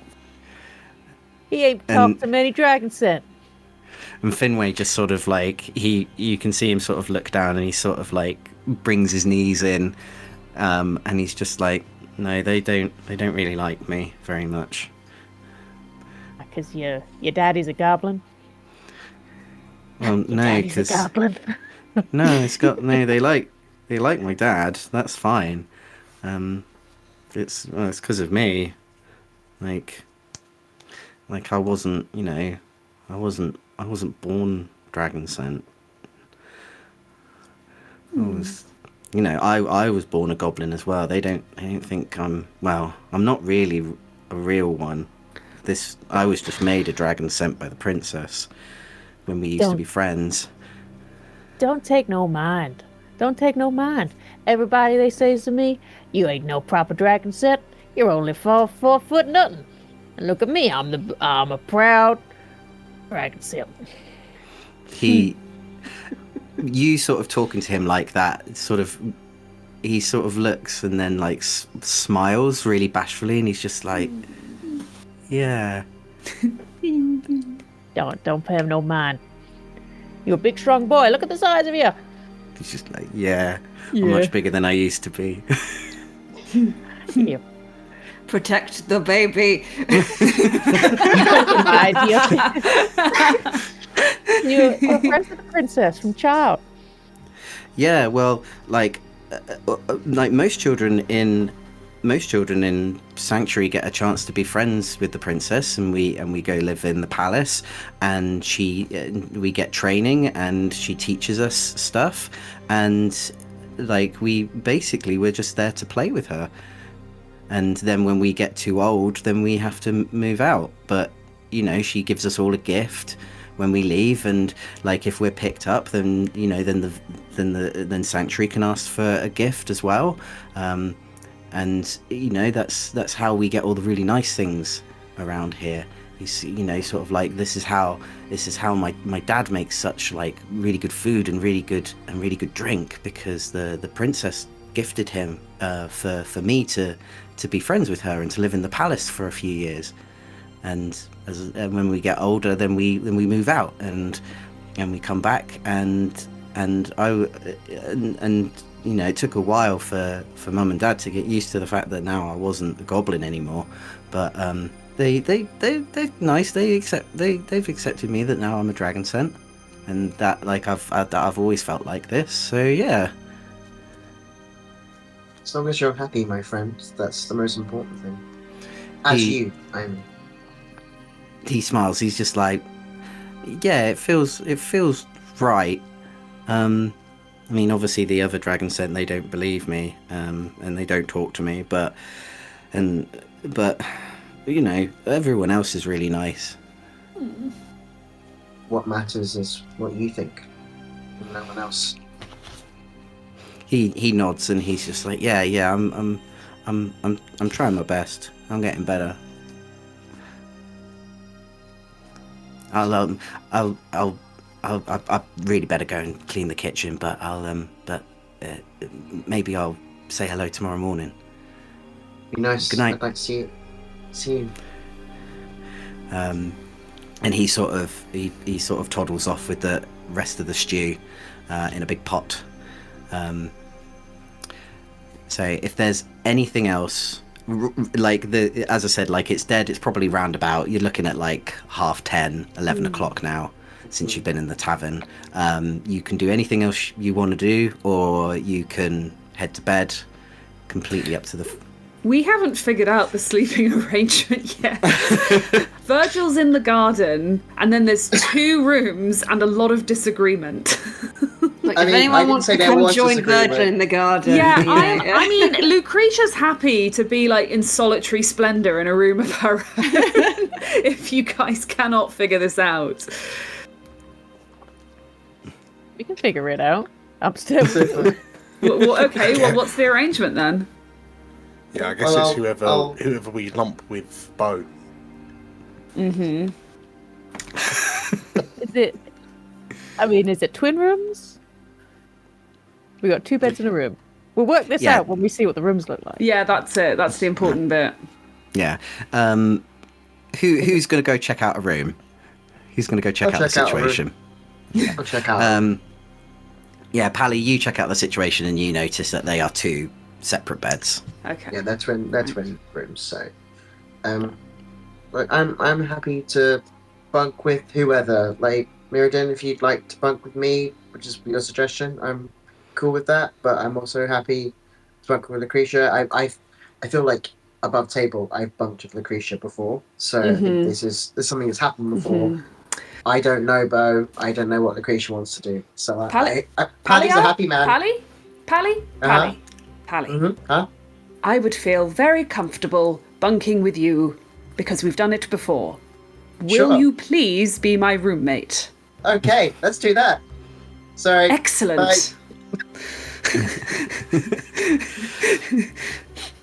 We need to talk about assertiveness, Pally. Okay, sure. We can do that. Bless him. So I mean, Pally I and Lucretia wrestle with Murden. Yeah. Pally and Lucretia, you head into this bedroom that Pally has checked out. Bo and Murden, you go into the other room. It's the honeymoon suite. Yeah, it's like a king size bed. There's petals all over. There's like a little bottle of nice whiskey ready with some 2 flutes. No, it's a double. It's a twin Phoebe's bed. got really into this. She's so stoked to have guests. She really wants someone to have a honeymoon there. So yeah, they're basic average sort of rooms in there. They've got all your amenities that you're going to need. And so yes, if there is anything that any of you would like to do before heading to sleep. Mirrodin's, based on everything that we've heard tonight, Mirrodin's gonna after we finished eating, we've scoped out the sleeping arrangements. Mirrodin's gonna head back downstairs, grab what's left of that purple scotch-like stuff, and then like head out of the tavern and just find somewhere to sit, like looking at the surroundings, potentially near Virgil, if Virgil looks like he's botherable. He's always botherable. In Like which your little case, leaf bed. Yeah. Yeah. In that case, you've making his little. Mirden, you've noticed that Virgil has sort of headed out, sort of round the back and into this sort of like this gated garden. It's got lots of little vegetable patches and things like that. Obviously, they're growing their own stuff here, but also wonderful, beautiful flower beds. Some benches, a little bird feeder, so a little sort of bird bath, and you can also see that BB has put down like a bedroll and some blankets, and Virgil is just completely ignoring them and making his own little pile of leaves in another space. So happy in his little pile of leaves. And he's not being, I like to think that Virgil's not being rude. He just kind of thinks like, oh, that's not for me. Yeah. And then That's nice. From the talents, Have there you multiple go. people sleeping in the garden. In my head, I imagine Virgil's got what is effectively a travel cup. Yes, he's carved it himself. Okay. In which case, I'll sort of like offer the top of the bottle to fill up your cup, and then I'll take a perch on a nearby like decorative garden rock. What are your thoughts? Well, we've certainly ended up somewhere rather strange. That is a word for it. But I've always believed that wherever we are, the dragons go with us, and as long as they're here with us, well, what harm can it do? Like Maiden squints slightly. The thing is, I don't think that's entirely the case.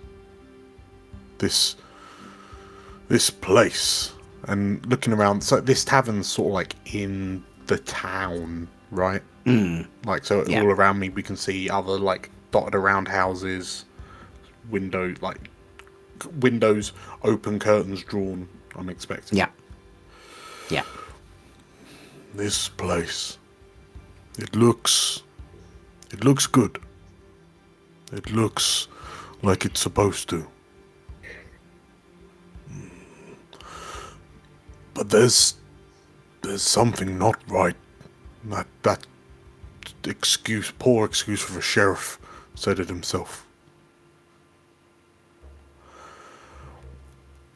Did you notice that it seems the Wolfkin boys' connection to Renangar isn't what it was back when we were in the woods of Falstrom?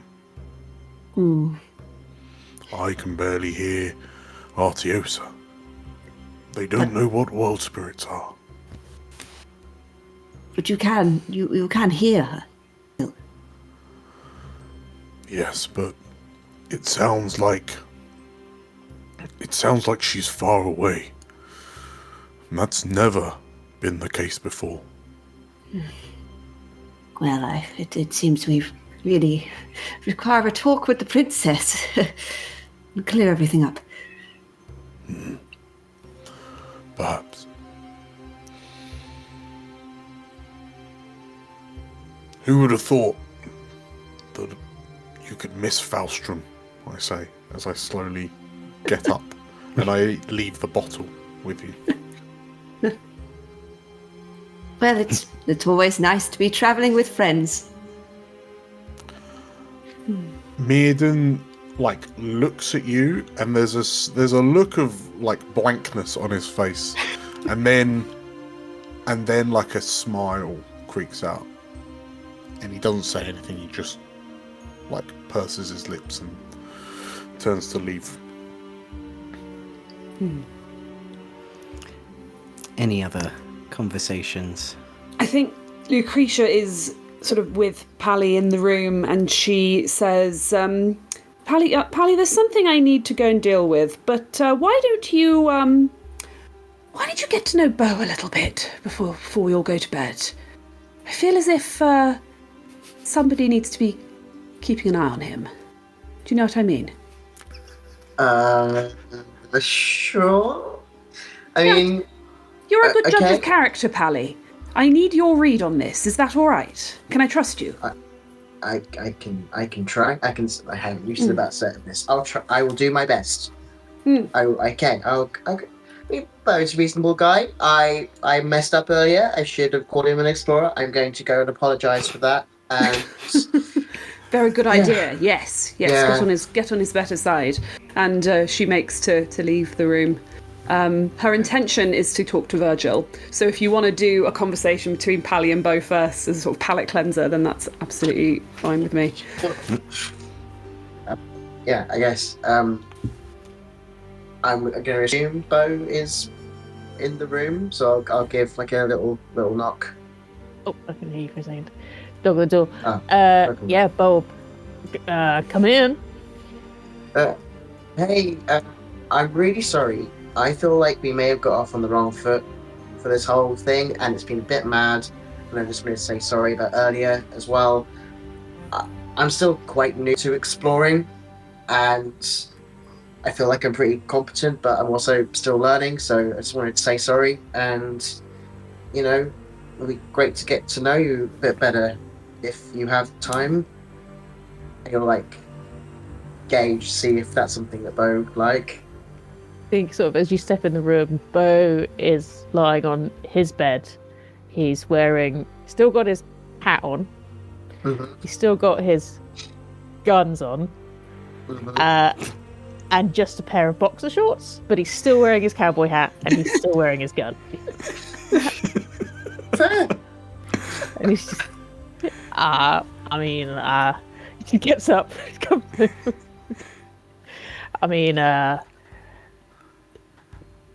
I think we just run in different circles. Sure. I guess. I've never had the joy of going on an adventure with you, but sure we'll get along just fine. Yeah.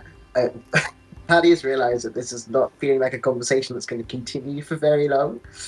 And then he tries to figure out what he can say, and then just almost in a panic, just so your dad was a goblin?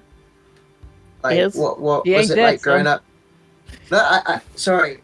I didn't mean it like that. I meant, past tense. It's good that yeah. he's not dead. That would be a real faux pas, wouldn't it? Yeah, I'm really sorry. Again, not very good at this. Phil, I'm just not very good at this. Just Yep. Yeah, you're pretty rubbish. Any tips on how to be better at this would be great.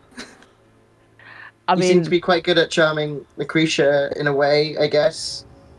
I don't know. She chose to bunk with you, so you've obviously got something on her. But I heard she likes strapping young men. I've seen that. She's got another wolfkin running around her tower. I hear about it.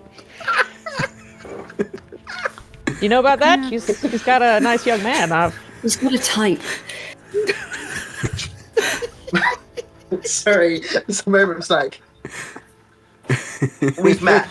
We've met. He's quite I wouldn't get actually. involved because he looks like he could beat the living daylights out of you. I know. I just so we're clear. no offense. I know you're I'm strapping just young lad, friends with but he looks. Lucretia. I'm not aiming to steal Lucretia or anything. We're just friends. When Sanctuary stays in Sanctuary, I wouldn't say nothing. But I'm just saying, if he caught wind, you'd be a dead Paddy's man. going redder and redder and redder as this conversation continues. He's not doing a great job. Do you like your dad? I'm going to change the subject. Do you like your dad? Do you get on with him? That's a weird question. Do you like your dad? Oh, I never really got to know him and he's dead, so no, not really. See? You got to assume things. Yeah, but that's what... Yeah, okay. Yeah, no, I love my dad with all my heart. He's a good man. To hear it. Sorry about your dad. Do you look like your dad? I feel like I've met someone that might have been like your dad. Could have been your dad. It's in the war. Bat really like... Pally was like red and all the colour has drained from his face the moment you say that. And he's just like... I mean, he was quite well known. Yeah. He had the same name, so Hmm. he was also called Pally. I guess he wasn't always known as Pally. He was Pally-R, probably. Ah, yeah, that makes sense. Yep. Yeah, met him. What's he like? Better Tall like conversation. you. Yeah, I mean, he was a man of his word. Didn't take fools gladly. Yeah, that equates to the stories, so... Strong-willed. Yeah. I mean, yeah. I mean, you look just like him. Thanks. I think... So... It's a blessing and a curse, I guess. People expect a lot from you for looking like someone, but also, I don't know, can't be yourself and everyone keeps comparing you to someone else. I mean, you gotta make your own roads in life. I don't know. Look, I'm gonna let you go to bed because you clearly should go to bed and I shouldn't be bothering you, but thank you for indulging me in a fool. Just, I'm Have a good night. I'm sure your dad will be proud of what, whoever you are. That's just dads. My dad's proud of me, Yeah. and I'm nothing like him. Thanks, man. Have a good night. He's Now little- you'll leave and hope he's been speaking to Bo long enough for him not to feel super awkward when he gets back.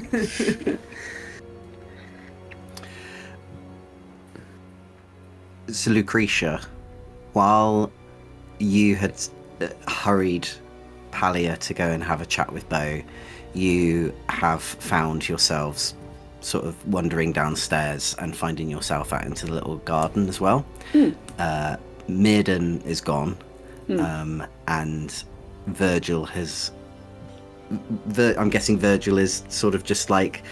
Is he sitting up? Is he lying down? Is he falling asleep? What's Virgil doing? I think he's made his man nest.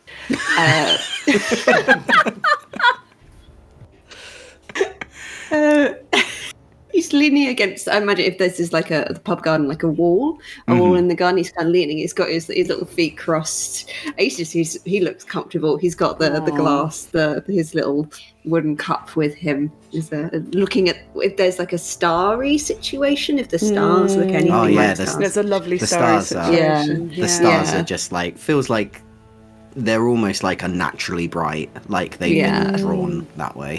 Yeah, I imagine like you could almost see like the little edges that someone's like crayoned in. Yeah, so he's looking at the stars. Before Lucretia starts talking, I just wanted to check with Theo.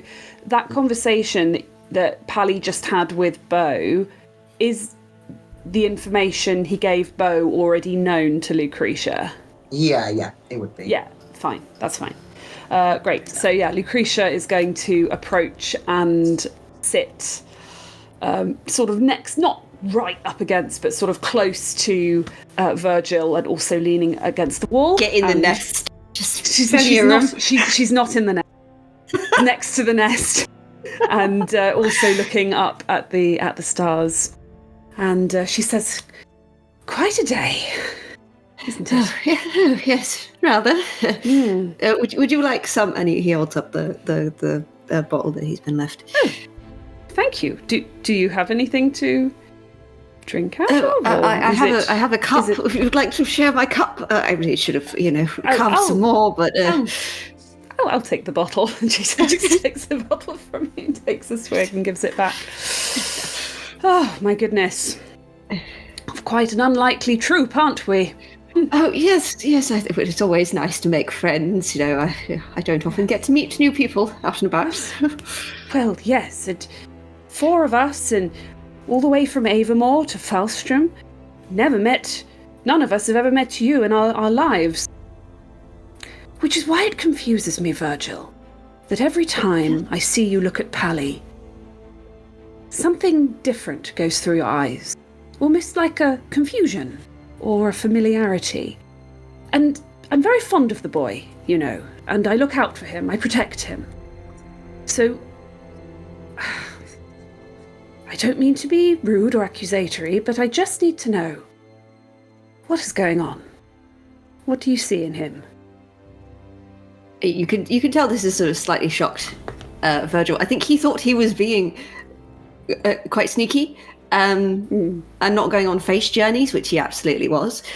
And I said, well, it's his, the past coming back to haunt me, as it were. I've been on my own for a number of years, and when you see a face that looks like a face that you recognise, well, it's a little quite odd. He looks like someone you know. Yes, rather a lot, actually. Yes? Someone I knew in my youth when I was also a youth, and he was also a youth, as it were. Yes. Someone who looks a lot like our young Pally. Right up to the name. So you can imagine it was quite a shock for me. I haven't quite known how to address the young man, obviously. I fear I possibly might have known a relative. Pally was... well, Palliar was Pally's father. Yes, I'd assumed. How did you know him? We knew one another for a while when we were both rather young, and then we lost contact, as you do. I stayed in the monastery where I was raised, and he did not. It's been rather a while. Well, I feel as if Pally would probably appreciate to hear from someone who knew his father. Well, I think after everything we've been through these past few hours, this past day, it's not really come up. But as you say, you feel responsibility for the lad. I rather feel the same. I think right now, as we're very far from home, these are the times to think about the ones we've loved. And the ones who make us feel anchored in ourselves. Don't you? Yes. Yes.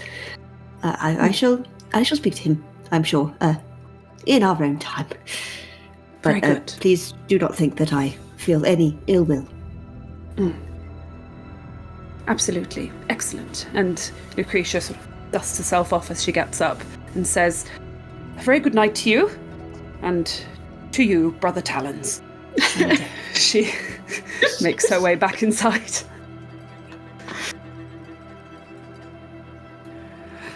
So, Lucretia, as you head back up to your room that you share with Pally, Midden, are you back up in the room with Bo? Yeah, I would have. I think I probably would have walked in just as Pally was heading out, and then I'll take a moment to just look at Bo in his pants. Pants and hat, and then I'll make a Mirden noise, and then just start getting ready to sleep. So as the 5 of you get yourselves ready for a well-earned rest in this, not completely sure what things you're going to find out when daylight comes, we'll end it there for today. So, thank you very much for watching. If you're still with us, there's lots of other things that we have on the channel. If you're looking for more D&D, we've got more of that. If you're looking for more Daggerheart, we've got that as well. We've also got Blades in the Dark and lots of other one-shots as well. So lots to whet many palates, as we would say. And if you have enjoyed it and you want to keep up to date with new releases, do hit that subscribe button. Sanctuary episodes come out every Thursday. And if you remember, the next episode is right now. So you'll be able to watch episode 6 right now if you join our members or you join our Patreon. But you can also join our Discord, which is down in the description below. Absolutely free. Anyone can join and we can have a good old natter about what's going on in Sanctuary here and also the other games that are being played as well. Also, Draw Steel is currently being played. I think it's up to the last episode, which is live every Monday at 7:30 UK time. So yeah, thank you everyone for playing. Thank you for watching, and we will see you next time. Bye. Bye.